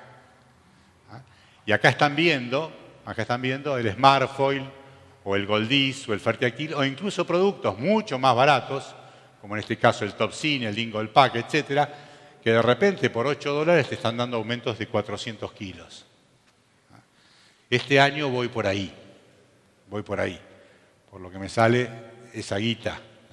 No pienso en el 40, pienso en el 8, 10, para apoyar. Y también, una cosa que venimos viendo, si el año se llega a plantar, como le pasa a la señorita a veces en Necochea, si el año se llega a plantar porque no llueve, porque tranquilamente puede ser que de acá en adelante lo vemos muy interesante la aplicación de lo que era el Howler. ¿Te acordás, Fer? El ISDB famoso, el Howler, en etapas tempranas. Hoy se llama Taisei porque cambiaron la formulación, pero ya los últimos 2 años hemos visto que una aplicación, si a vos empezás a ver que macollaje, chau, no llueve, y estamos llegando a espiga 1, espiga 5 y no llueve, clavale un Howler, clavale un ISDB, o ahora se llama Taisei, temprano, que vale $8. pero que te va a dar una resistencia, te va a dar unos 300, 400 kilos más en esa situación de sequía. Entonces, ahí tienen una herramienta bien concreta para utilizar en ese momento, con ese posicionamiento temprano, ¿no? Entonces, después también lo pueden usar tardío ese o alguno de los otros que comentamos, pero me parece, estoy pensando en cosas de bajo costo que tengan alto impacto, ¿no? Y ahora quiero hablar un poco de malezas. Bueno, acá ayer tuvimos una jornada importante de malezas en Tandil, con Ramón, con Yanicari, me está costando la agachada, ¿viste? Ya cuando no te podés abrocharlo, fue un tema. Bueno, decía que vamos a empezar por discutir ryegrass. ¿Qué nos está pasando con el ryegrass? El ryegrass en nuestra zona se está transformando en un problema complicado porque el cletodín, ¿cómo les va con el cletodín con el ryegrass? En general es la práctica que usamos. Cuando aparece el ryegrass le tiramos un cletodín y hacemos un doble golpe, en general con paraquat. Está empezando a haber resistencias, está empezando a haber. Teníamos el Graminia Elite, porque desapareció el Graminia Elite, o por lo menos no lo estamos encontrando después del quilombo de la empresa, que era mejor, o sea que nos estaba dando un mejor comportamiento que el cletodín, sobre todo cuando las poblaciones eran medio jodidas. Ahora lo perdimos y nos queda de vuelta a volver al cletodín. La mezcla de cletodín con aloxifop no nos mejora. Sí nos mejoraba el cletodín, la mezcla esta del Graminia Elite por sus características. Entonces lo que estamos haciendo es por ahí reemplazando a veces el paraquat con el empera, que es un producto más agresivo y se puede hacer en un solo golpe. Pero ahí levantamos los costos, cosas que hay que pensarlo seriamente, por eso hay que hacerlo bien donde está el ryegrass, no donde no está, ¿no? Entonces, primer golpe, ese comentario. De paso decirles que viene alguien al salvataje. Syngenta está lanzando un nuevo modo de acción que podría llegar a reemplazar al cletodín o podría llegar a resolver estos problemas de resistencia que se hizo con inteligencia artificial para los cultivares con resistencia de ryegrass. Así que un dato para tener que en 2 años va a estar en el mercado. Pero bueno, con respecto a ya hicimos la primera aplicación, ponele que más o menos te fue bien, pero todavía te queda un banquete importante de ryegrass dando vuelta y tenés que decidir qué hacer. ¿Cuáles son las alternativas? La más vieja era usar axial, por ejemplo, en post, pero ya lo que hemos visto, y acá quiero ser muy claro, la competencia temprana es la que decide todo en los cultivos. Y un pequeño paréntesis, en los años fines de los 70, demostramos que el cultivo de trigo, por cada hoja que se atrasaba, el control y la competencia, por más que la maleza que tuviera al lado sea muy chiquitita, perdíamos 170 kilos. O sea, un control en una hoja, si lo hacíamos en 2 hojas, perdíamos 170, si lo hacíamos en 3 hojas, perdíamos 340, si lo hacíamos en 4... ¿Me siguen? Y cuando empezamos a ver esto, dijimos, ¿qué coño pasa si las malezas son así chiquititas? Lo llenamos de agua, lo llenamos de nitrógeno, lo llenamos de fósforo y pasaba lo mismo. O sea que no era competencia por nutrientes. Por luz tampoco podía ser porque la luz venía de arriba, las hojitas estaban arriba y las malezas abajo. Por luz directa no. Pero pocos años después la cátedra de fisiología de la facultad demostró que esos fenómenos son simplemente porque la radiación que llega, las plantas verdes la cambian y lo que recibe la planta es que hay verde al lado. ¿Me siguen? Se da cuenta que hay algo verde al lado y con eso ya cambia su tasa de crecimiento. Eso lo hicieron con fotocromos, o sea, es muy fácil demostrarlo, muy fácil, muy complicado, pero es muy interesante el fenómeno. Eso demuestra que las plantas se huelen. Entonces saben que hay otra y ya se dio cuenta que estás al lado, por más que no le estés consumiendo lo que vos pensás que son sus nutrientes. Entonces es clave es clave. Todo lo que puedan hacer con los cultivos es control temprano, porque ahí está la pérdida. Después lo demás es enojarse con las flores. Agarrarse por venganza con las flores. Entonces, bueno, que les quede muy claro este concepto. Bueno, empezamos a probar distintos nuevos productos. Esto fue en el año 21. Piroxasulfone, una materia activa muy activa sobre ryegrass, pero empezamos a ver que el Isoflex, el nuevo producto, tenía mejores comportamientos, significativamente mejores comportamientos en los controles que el Isoflex, el Isoflex que el piroxasulfone. Acá lo pueden ver, 75% contra 90% y una diferencia importante en los rindes. Pero bueno, esto lo hicimos muchos años. Y aquí vimos que el Isoflex tenía la problemática a veces de cuando había poca agua que se manifestara más la fito. Ustedes saben que el Isoflex hay que aplicarlo 15 días antes. La piroxa no hay tanto problema, pero la realidad es que la piroxa es muy variable. En muchas situaciones hemos regado después para ver si le mejorábamos el control y tampoco lográbamos levantarlo. La piroxa necesita agua en el suelo y cuando hay agua en el suelo anda muy bien. Si no hay agua en el suelo, es mejor ir claramente al Isoflex, que es el azugro, que es el que mejor resultados tiene. Y les voy a mostrar los resultados últimos de este año, que son interesantísimos. Hicimos 3 ensayos. Vamos a mostrarlo así primero.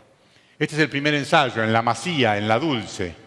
Fíjense, acá tienen el glifoconcletodin, el glifoconcletodin y paraquat, el glifoconcletodin, paraquat y azugro, que tuvo 80% de control. Acá 85% con el mateno, producto nuevo que también combina las dos cosas, control de crucíferas y de ryegrass, y 90% con la piroxa. Ganó la piroxa, o sea, si quieren, las diferencias no son significativas, pero ahí tuvimos 13 días hasta el agua, un montón de agua, y a los 13 días volvió a llover. O sea, todo fantástico. ¿Me siguen? Primera imagen. Segunda imagen, nos vamos a 20 a 30 días de lluvia. Ahora se alargó, casi un mes, esperando. ¿Qué tuvimos? Bueno, esto fue en un ensayo en La Morocha donde miren lo que era el testigo, ¿no? O sea, dio 0 quintales el testigo. O sea, 26 quintales con glifo y cletodin, lo mismo más o menos con paraquat, glifo y paraquat, 43 quintales con azugro, 43 con mateno, 36 con piroxa. Se nos empezó a caer la piroxa. Los controles, fíjense, 80, 77, 70. Pero claro, 70 en ese barrio lleno de porquería es un montón. Entonces, fíjense cómo se observa.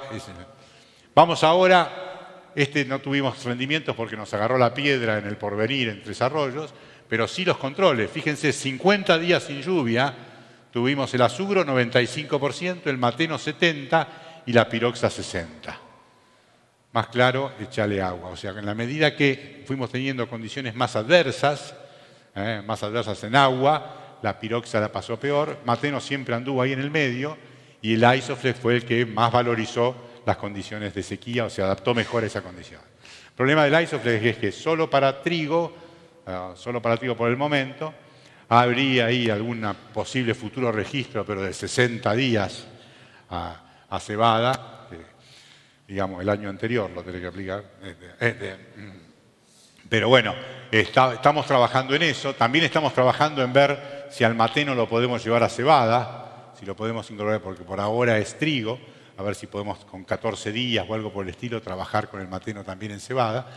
Pero bueno, por ahora tenemos estas herramientas y vuelvo a decirles con mucha seriedad, hoy un lote con gran presencia de ryegrass es mejor mandarlo a gruesa. O sea, si la presión es muy alta es mejor manejarlo con un maíz o manejarlo con una gruesa que es mucho más fácil y mucho menos costosa. En trigo podés tener estas herramientas, pero lógicamente estas herramientas se pueden usar en ambientes, digamos, donde tenemos una potencialidad muy alta y tiene sentido, porque la realidad es que estamos frente a situaciones de mucho riesgo. Si me falla una piroxa y no anda, chau, sos pollo.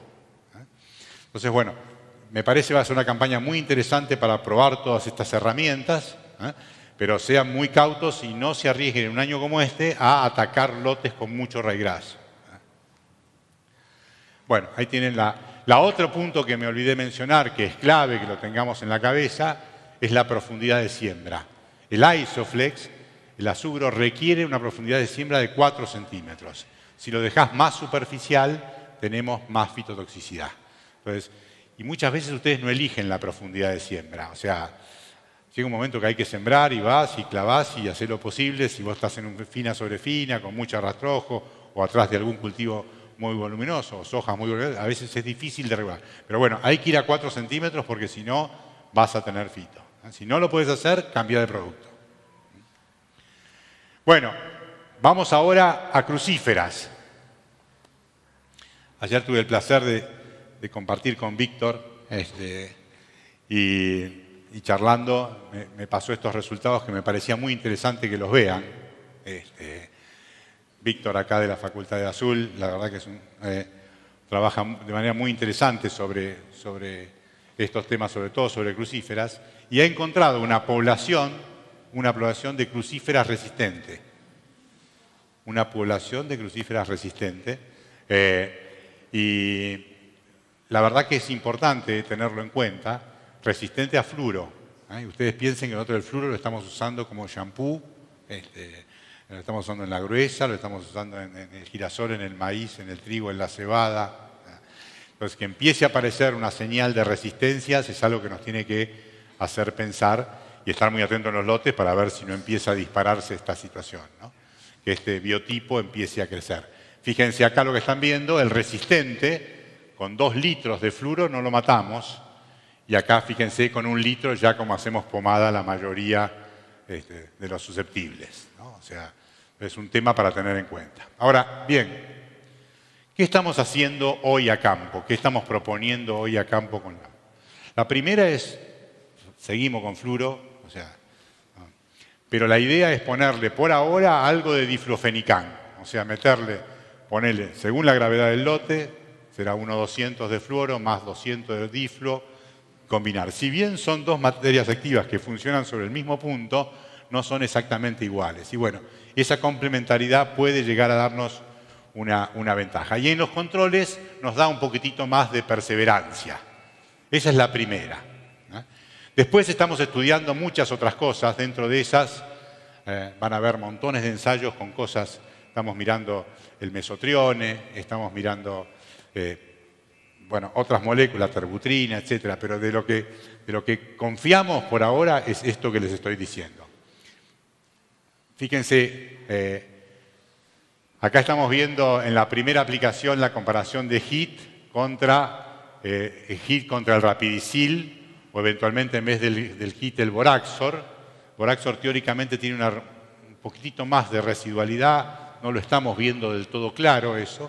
Hemos hecho muchos ensayos y nos cuesta encontrarle la virtud. El Rapidicil sí nos da una velocidad de control más rápida, pero tiene un costo adicional importante. Hay que reflexionar si hace falta o no, si el control final es razonable con el HIT. Miremos números. En los resultados de este año, tenemos acá la que estamos proponiendo, que es la de fluoro más diflo, 1,5 de fluoro más 200 de diflo, con un muy buen control. Anduvo muy bien la del mesotrione, como la ven ahí, la del calixto, pero bueno, lo he discutido con el resto de los investigadores. Tengo datos viejos también. En datos viejos, por ahí con 200 de mesotrione me quedaba corto si lo hacía temprano. O sea, tiene una residualidad más corta, se puede lavar. Hay que ver si es tan ágil como la fluoro. Para reemplazar directamente con fluoro todavía le falta remarla un poco. Lo proponen mezclar con terbutrina, no hemos visto tanta buena asociación, pero bueno, falta trabajar sobre ese tema, a ver si puede ser una alternativa a colaborar con la fluoro. Mientras tanto, insisto con la idea de esa fluoro con diflo. Entonces, hicimos esa fluoro con diflo, después apenitas, ahí nomás. Me lo salté, pero bueno. La idea es apenitas 3 hojas. Cuando empezamos a discutir si está verde o no está verde, si se comió la diflo o la fluoro, si la está leyendo o no, ahí nomás, vamos y le hacemos un MCPA con metribuzin, que puede ser entre 200, 300, 350 si es trigo un poco más, si es cebada un poco menos. La idea ahí es cerrar el pacto, o sea, hacerlo bien temprano y sacarnos el quilombo de encima. ¿Me siguen? Porque si yo le erro en ese momento que tengo 3 hojas, lo que me queda es ir más tarde. Y más tarde siempre fito.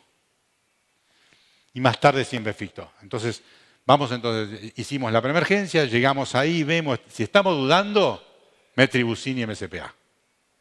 ¿Me siguen? Las otras alternativas, puede ser después un MSPA con Shark, puede ser, todo eso puede ser, pero estás en una zona de fito más riesgosa. Y en la medida que lo hagas más tarde, ni hablar. Sí, podemos usar todos estos productos, por ejemplo, 700 de bromo con 400 de bromoxinil, perdí de 6.000 kilos, perdí 500 kilos. Y después tengo que empezar a levantarlo con Topsin, con Detox, con Smart, con Iterra.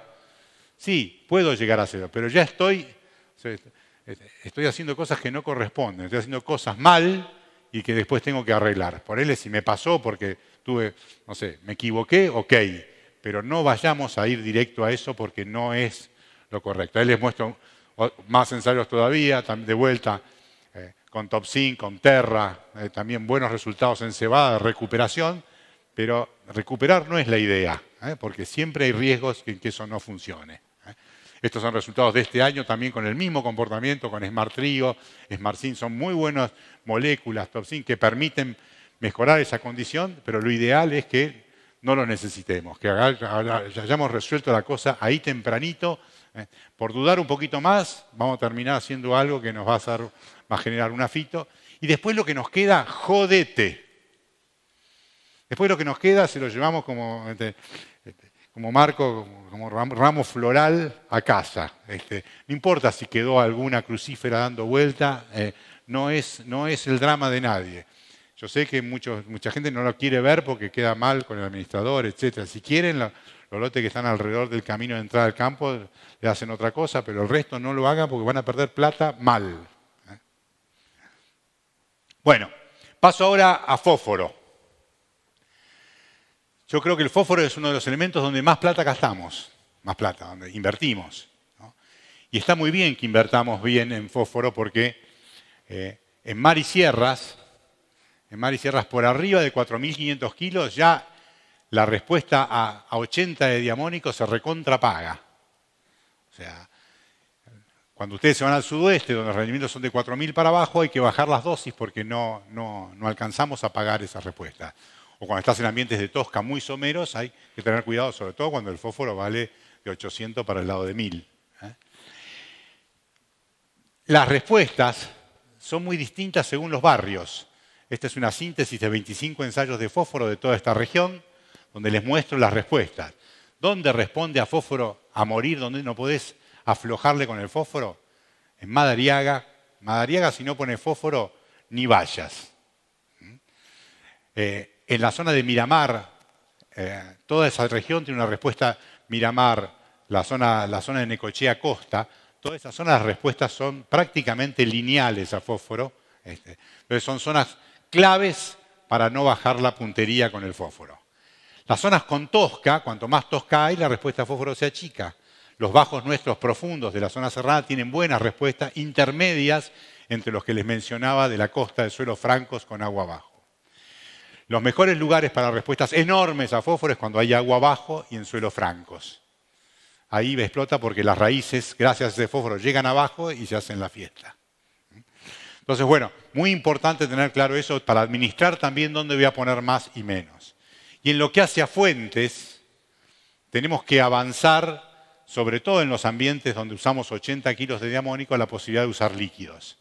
Yo diría que en los suelos de mucha demanda es difícil ganarle un 120 de diamónico. ¿Soy claro? Es difícil ganar 120, 130 de diamónico, es difícil ganarle en margen a eso y lo podemos mostrar con innumerable cantidad de ensayos. En esta tabla yo les hice las combinaciones para comparar contra lo que sería 80 de diamónico, o de monoamónico como está acá, con un costo de $68. Y ustedes pueden ver que hay cosas, ahí el top FOS está en $63 para la misma respuesta, el microstar necesitas $97 para la misma respuesta, El fósforo líquido de Megafos, con 47, 50 dólares, tenés un resultado similar. O sea, ahí tienen una herramienta interesantísima para empezar a trabajar, para bajar costos. Lógicamente, ese año vas a bajar la cantidad de fósforo en el sistema, ¿no? O sea, a la larga, si haces siempre eso, vas a bajar la cantidad de fósforo en el sistema. Pero bueno, cuando las relaciones de precios sean más favorables, le meteremos un poco más del fósforo caro. Pero la verdad que es muy interesante la respuesta que tenemos con el fósforo incorporado, y hoy hay empresas que te facilitan la incorporación de un equipo para poder hacer el fósforo líquido en el surco. La respuesta al surco es interesantísima. Es 3 veces más eficiente de lo que estamos haciendo con el fósforo bolita, ¿eh? Sobre todo en esos 80 kilos. Si te vas a las dosis más altas, ya gran parte de la problemática, que es la intercepción del fósforo, la dosis lo resuelve, ¿eh? Pero bueno, recomiendo fuertemente a aquellos que quieran meterse en esta tendencia. Y acá podríamos ver un montón de resultados, comparando el MAP 80 contra el Megafos 32 en líquido al surco y viendo estas diferencias que les estamos mostrando, ¿no? Y ahí ven los márgenes promedio de los 2 años de los 2 sitios, ¿eh? Donde tenemos una respuesta realmente prácticamente de 25, casi 30 dólares entre uno y otro. Bueno, nitrógeno. Un año clave para pensar muy bien. Hay que ponerse a analizar con tiempo, porque después de estas aguas hay que ver con cuánto estamos, en qué situación estamos, ¿no? Y la realidad es que yo acá les hice una síntesis con los precios de hoy, ¿eh? Con los precios de hoy para cada uno de los barrios de Marisierras. Acá tienen la Serrana Bajo contra la Serrana Loma. Es curioso que fíjense que la flechita del mejor margen bruto, ahí tienen rendimiento y proteína. A veces es mejor usar un poquitito más en la loma, eso sobre todo los años en los cuales estamos hablando de lomas profundas de la zona serrana, ¿eh? Que tienen la ventaja de que se encharcan menos y se helan menos. Entonces, en definitiva, a veces son más rendidoras que los bajos, que tienen riesgo de encharcados y de helada. Entonces, esa variabilidad es interesante tenerla en cuenta. Cuando nos vamos a Necochea, la zona que más requiere nitrógeno de nuestro barrio, acá ven el modelo de 200, donde se vuelve más interesante es en la zona de Necochea Costa, ¿eh? En esa zona donde los potenciales se van arriba, la respuesta a N es muy importante no aflojarle, porque fíjense, podés tener 6.500 kilos, pero podés tener casi 7.000 kilos con 200 menos X, y tus niveles de proteína también mejoran significativamente. Así que en esos barrios necesitamos estar con esos volúmenes. Después, lógicamente, va a tener que ver cómo lo repartimos y qué es lo que hacemos en función de la dinámica del año, pero esto da una idea del marco. Si eso mismo lo tenemos, fíjense, si ustedes están en la zona continental de Necochea, van a poder usar un modelo 175 en los ambientes profundos, pero en los ambientes someros de las zonas con muy poca tosca, en la zona de Juan N. Fernández, etcétera, no hay que pasarse de rosca porque la cantidad de agua disponible es muy baja, ¿no? Entonces, bueno, ahí tienen un panorama y ahí tienen Irene también, así como para tener una idea de cómo manejarse en principio.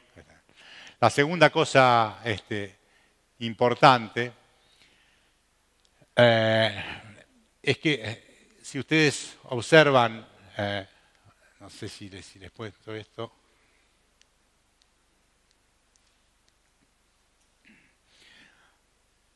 Acá lo que están viendo, son 3 situaciones. Estos son datos viejos de Gastón Blanchard, que los retomé para discutir la cuestión de la profundidad, ¿no? Nosotros cuando vamos a una loma y medimos en esos 40 centímetros. Cuando vas a una zona de 80, medís hasta 60, te faltan 20 que también tienen nitrógeno. Y cuando tenés un bajo, vas a medir hasta 60, pero va a haber nitrógeno abajo. Cuando uno corre, esas son las respuestas tomadas 0,60. Y bueno, y lógicamente uno va a ver que el rinde va a ser mayor en 130 centímetros, pero también porque hay más nitrógeno abajo. Y la mejor pendiente, cuando llueve, es la de 40 centímetros, porque es la que menos nitrógeno tiene. Pero bueno, ¿quién me asegura esa condición? Cuando yo lo corrijo esto y le pongo la cantidad de nitrógeno que está en los otros horizontes, prácticamente las líneas son iguales, ¿no? Entonces, bueno, hay que tener cuidado, porque es cierto que las lomas son muy respondedoras, pero a garantía de que esté regado. ¿Ah? Y justamente lo que no pasa en esas zonas es que de repente tenés 15 días sin lluvia y todo eso que hiciste se te desarmó. Por eso el bajo es más seguro, a pesar que tiene más nitrógeno. ¿Ah? Bueno, otro tema muy importante en el nitrógeno es usar en las zonas donde la condición es más seca, que todavía este año no estaría siendo el caso tan grave, pero la incorporación de nitrógeno, la cual yo siempre he insistido tanto cuando hay rastrojo, los últimos 3 años la gente de la zona norte se ha puesto a medir esto y encontró que hay 400 kilos a favor de la incorporación del nitrógeno. 400 kilos a favor, incluso acá estamos hablando de estos antecesores, 13 son soja y solamente 3 son maíz, o sea, no estamos hablando de antecesor maíz. O sea, entonces, por supuesto, estos son los barrios secos de más al norte. Nosotros acá la incorporación la tenemos que hacer cuando tenemos volúmenes muy altos de rastrojo dando vuelta, donde puede haber reorganización del nitrógeno como consecuencia de esa celulosa, digamos, que va a estar descomponiéndose. Pero es una práctica muy importante en los fina sobre fina complicados, cuando queremos hacer algún maíz pisingallo, etc. Todo lo que podamos poner adentro va a hacer que las bacterias que están divertidas con la celulosa no nos afanen el nitrógeno para desarrollarse ellas, ¿no? Así que ténganlo muy en cuenta también este punto. Bueno, y finalmente, las oportunidades tardías de entrar en los lotes. Hoy estamos mostrando resultados con diferentes fertilizantes, digamos, cómo podemos mejorar esa cantidad de nitrógeno en proteína. La más importante y la más segura es la aplicación de urea foliar, de urea boleada, ¿no? Si podemos hacer 50, 60, 70 de kilos de urea, ya sea con una altina, con un avión, eso es lo más seguro. Si no, tenemos que ir a fuentes más pequeñas, que aportan menos nitrógeno y que tienen lógicamente más riesgo. El año pasado probamos el Fronda, que es el foliar sol de siempre, con algunas cositas más, que también anda bien usado a 90 litros, ¿no? Que son los 20N esos que dan vuelta. Eso camina, ayuda. Pero bueno, hoy estamos embarcados en mirar otras nuevas tecnologías que son las bacterias de fijación libre, ¿no? Perfecto. Creo, sí. Bueno, a ver, ¿qué quiero decir con esto? Tenemos un montón de bacterias que estamos analizando. La primera con la que más hemos trabajado es Utrilla. ¿Ah? Tenemos ya 2 años fuertes de trabajo con Utrilla. Y bueno, hemos encontrado que hay una absorción interesante, digamos, del orden de 10, 11 kilos, cuando no se muere por la helada, porque el problema es que uno aplica esta bacteria y si después se hela, fuiste, porque la bacteria, ¿qué va a hacer con la helada? Entonces, si uno no tiene esos problemas de helada o lo aplica después de eso, puede tener impactos muy interesantes en el aporte de nitrógeno, ¿no? Acá ven aumentos de 10, 11 kilos en el caso. Y esto puede, por ejemplo, en el caso de Aleluya tuvimos un punto más de proteína. En el caso de la situación de Aleluya, pero de Cebada, tuvimos 500 kilos de aumento de rinde y 0,4 de proteína. ¿Eh? En el caso de este año, en la Masía, en Cebada, tuvimos prácticamente, fíjense que en toda la curva, si estimamos el aporte que nos está dando, nos dio alrededor un equivalente a 63 kilos de urea, digamos, el efecto de la bacteria. Esto es muy preliminar, tenemos muchos datos en trabajo, pero tenemos mucha expectativa, ya sea con esto como con el gluconacetobacter, que también hemos tenido muy buenos datos.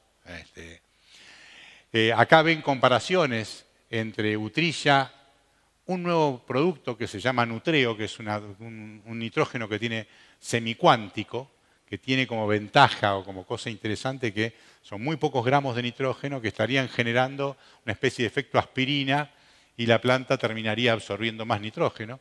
Estamos viendo resultados interesantes en rendimiento, estamos confrontando ahora si el nitrógeno absorbido total lo justifica, pero hay datos realmente muy, muy interesantes de estas fuentes.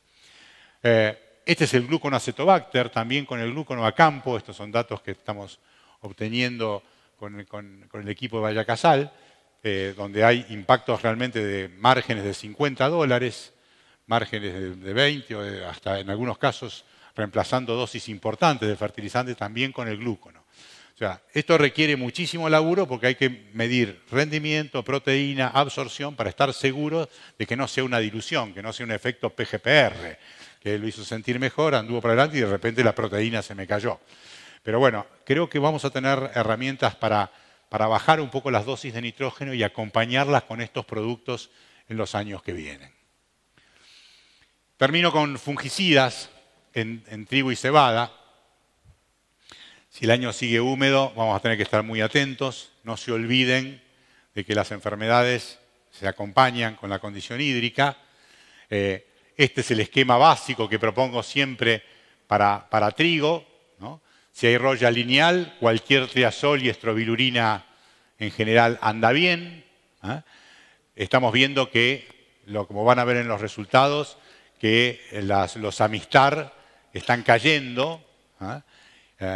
Están sufriendo, digamos, están cayendo en el sentido simplemente comparados en la respuesta a los productos de más persistencia, también los otros son productos más completos, pero todavía andan muy bien en lo que es roya lineal. En lo que es roya anaranjada, que ha aparecido poco en el último tiempo, estamos pensando en los triazoles estrobilurinas, y en evitar sobre todo el tebuconazole, que ya casi no aparece en el mercado, pero todavía hay algo. El tebuco no anda muy bien con la anaranjada. Septoria, bueno, si aparece este año, recomendamos o Barato Alegro o Orquesta o Miravis Triple, pero hace rato también que la Septoria no aparece. Mancha amarilla, que recuerden que en mancha amarilla primero hay que ocuparse del nitrógeno, de que no le falte nitrógeno, porque eso es lo que le hace expresarse más. Y después, bueno, están los productos como Alegro, Krypton y mejor Miravis. En roya negra hay que estar muy atentos, porque no hay que olvidarse, así como hay que volver a mirar para avena fatua. Ayer lo discutíamos mucho, que nos olvidamos de avena fatua y después viene un año de avena fatua y se nos llenan los lotes al final. Depende cómo sean los ciclos de venida, hay que estar atentos y seguir recorriendo. Pero en el caso de roya negra no hay que olvidarse porque este año estuvo ahí a la puerta. Hubo muchos lotes con roya negra, pero que los tocó nomás. Una semana antes te quedaba sin lote. Entonces hay que estar muy atentos y sobre todo con los materiales que estamos trabajando, que son muy susceptibles. Los productos andan muy bien, pero hay que llegar con dosis a esos resultados. Pero bueno, de los resultados de los últimos años, mostrarles que en el 23 los Krypton, Ecocuprum o los Protexia, todo lo que tenía Krypton estaba muy bien. El Fidresa, nuevo producto, se fue arriba, también con muy buenos resultados. Muy característico para nosotros es el uso de Krypton temprano y de Miravis tarde, también con muy buenos resultados. Y acá pueden ver lo que les decía, que el Amistar Extra queda abajo, quedó abajo. Lo mismo para el 24, van a ver que los Krypton están arriba, ya sea con el Iblon, que es el producto nuevo, o con el Miravis, o eventualmente con el Fidresa. En aplicación simple sigue andando bien el Miravis, que es el Aptivis Triple Plaque, o el Iblon de Bayer. Pero bueno, ven muy bien ahí arriba cómo consistentemente están los mejores. Cuando bajamos la cantidad de protoconazole o la cantidad de Amistar, empiezan a caerse los resultados. En cebada recordad que si viene un año complicado de mucha humedad relativa o de lluvias agosto-septiembre, puede venir ramularia y eso nos tiene que tener muy atentos para salir con las carboxamidas lo más temprano posible. En fungicidas de vuelta, Krypton y Protexia muy bien arriba, Fidresa tercero también dando vuelta ahí. Prestarle mucha atención a la escaldadura. La escaldadura en general preferimos una orquesta, preferimos en algunos casos el Miravis es un poquito más variable en esa enfermedad. Bueno, Iblon, Miravis muy bien arriba en esta última campaña, también el Fidresa y el Miravis Triple Pack también con buenos resultados en simple. Bueno, para terminar entonces, como les dije, vamos hacia un año muy difícil, vamos hacia un año donde necesitamos poner toda la concentración en las decisiones a campo. Entonces, hay que salir a recorrer más seguido, hay que estar encima de cada una de las operaciones. Si erramos en un poder germinativo, perdimos la campaña. Si erramos en un poder germinativo de esa bolsa que no sabíamos si sí, si no, que tenía humedad, perdimos la campaña. Si erramos en un análisis que daba 20 kilos o era 100, también perdimos la campaña. O sea, está en nuestras manos. Si erramos en un herbicida que lo pusimos y no funcionó, perdimos la campaña. O sea, todos los detalles tienen que estar puestos en el boletín de mando. Así que concentrémonos, es la hora de que jueguen los productores y los asesores. O sea, a caminar. Pónganse los borceguíes. Gracias.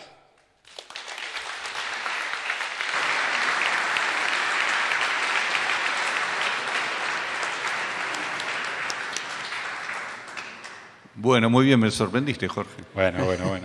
Gracias.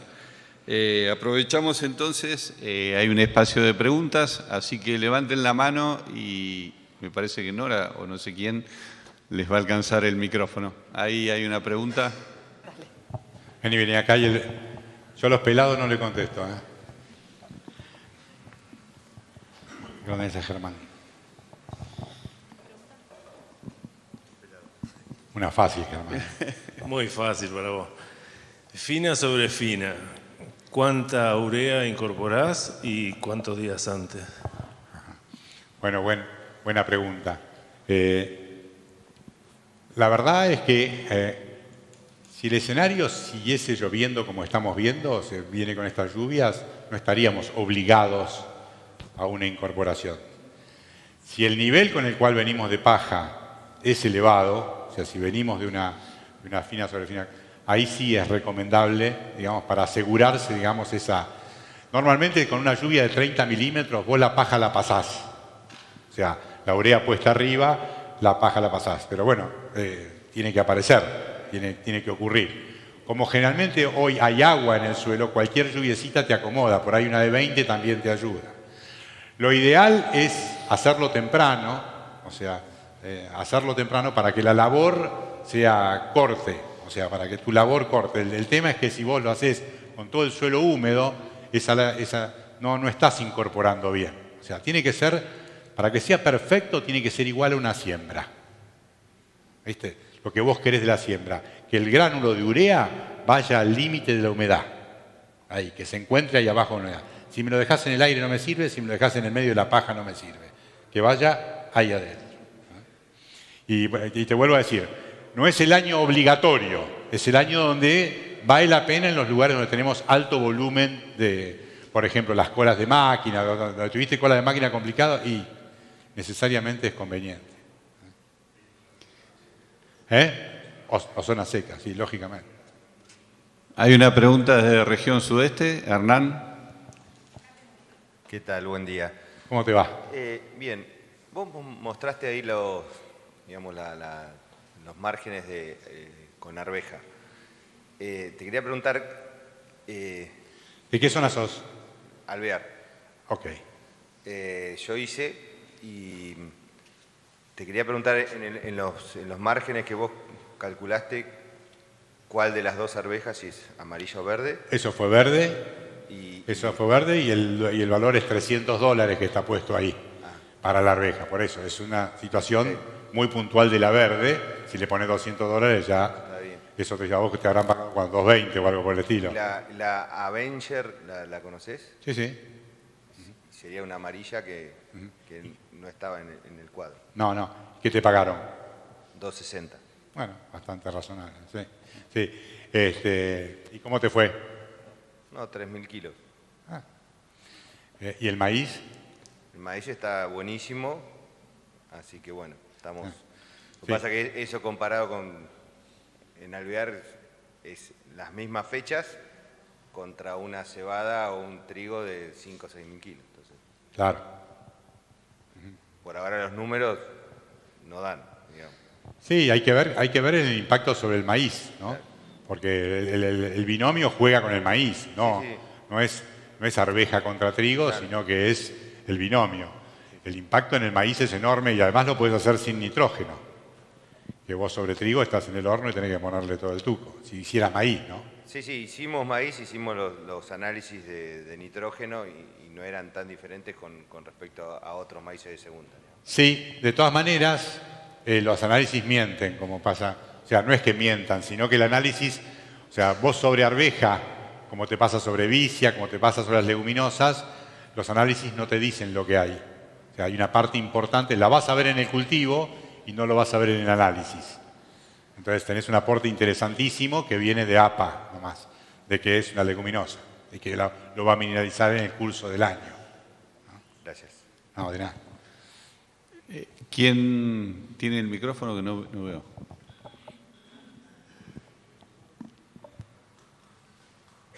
¿No hay más preguntas? Fernando.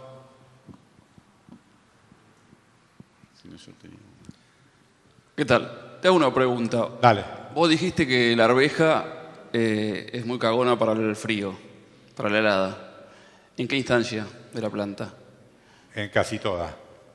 Entonces en la zona nuestra estamos muertos. ¿Eh? En la zona nuestra estamos muertos. ¿Vos dónde estás? Suárez. Ah, sí. O sea, yo lo que digo en Suárez,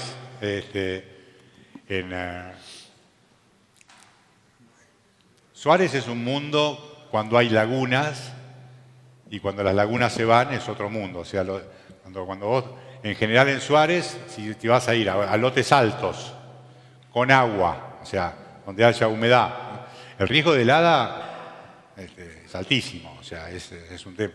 Vas a tener que laborear, es un barrio difícil para la arveja. Es difícil acá, que tenemos que elegirlo con mucho cuidado. Allá por ahí pegás una buena, te entusiasmás y al año siguiente hace upa. Es bravo. No tenemos leguminosas que sean resistentes. Por eso esta rosita tiene un buen comportamiento, pero buen comportamiento para lo que es una arveja. ¿Y en Dorrego y la menos que en Suárez? Y Dorrego es una magia. Ese lugar, está más loco ese lugar. O sea, sí, es la menos. Sensiblemente menos. Hay que ver si el ambiente da para esa. Sí, hacen, sí, de hecho hacen. Dorrego Dorrego está a 20 kilómetros del mar. Entonces tenés menos arriba y menos abajo. Por eso tenés los maíces que tenés en Dorrego. Que vos vas, no hay suelo, no hay agua, pero la realidad es que el clima no se dispara. Y haciendo las cosas tarde, no hela, entonces tiene una combinación maravillosa. Campos de 6 quintales que te dan 60 quintales, 70 u 80 de maíz.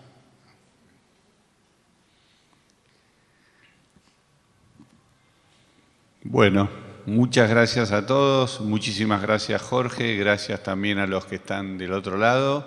Vamos a ver un video de Bayer y después vamos a ir a un descanso a tomar un cafecito. Bueno, gracias.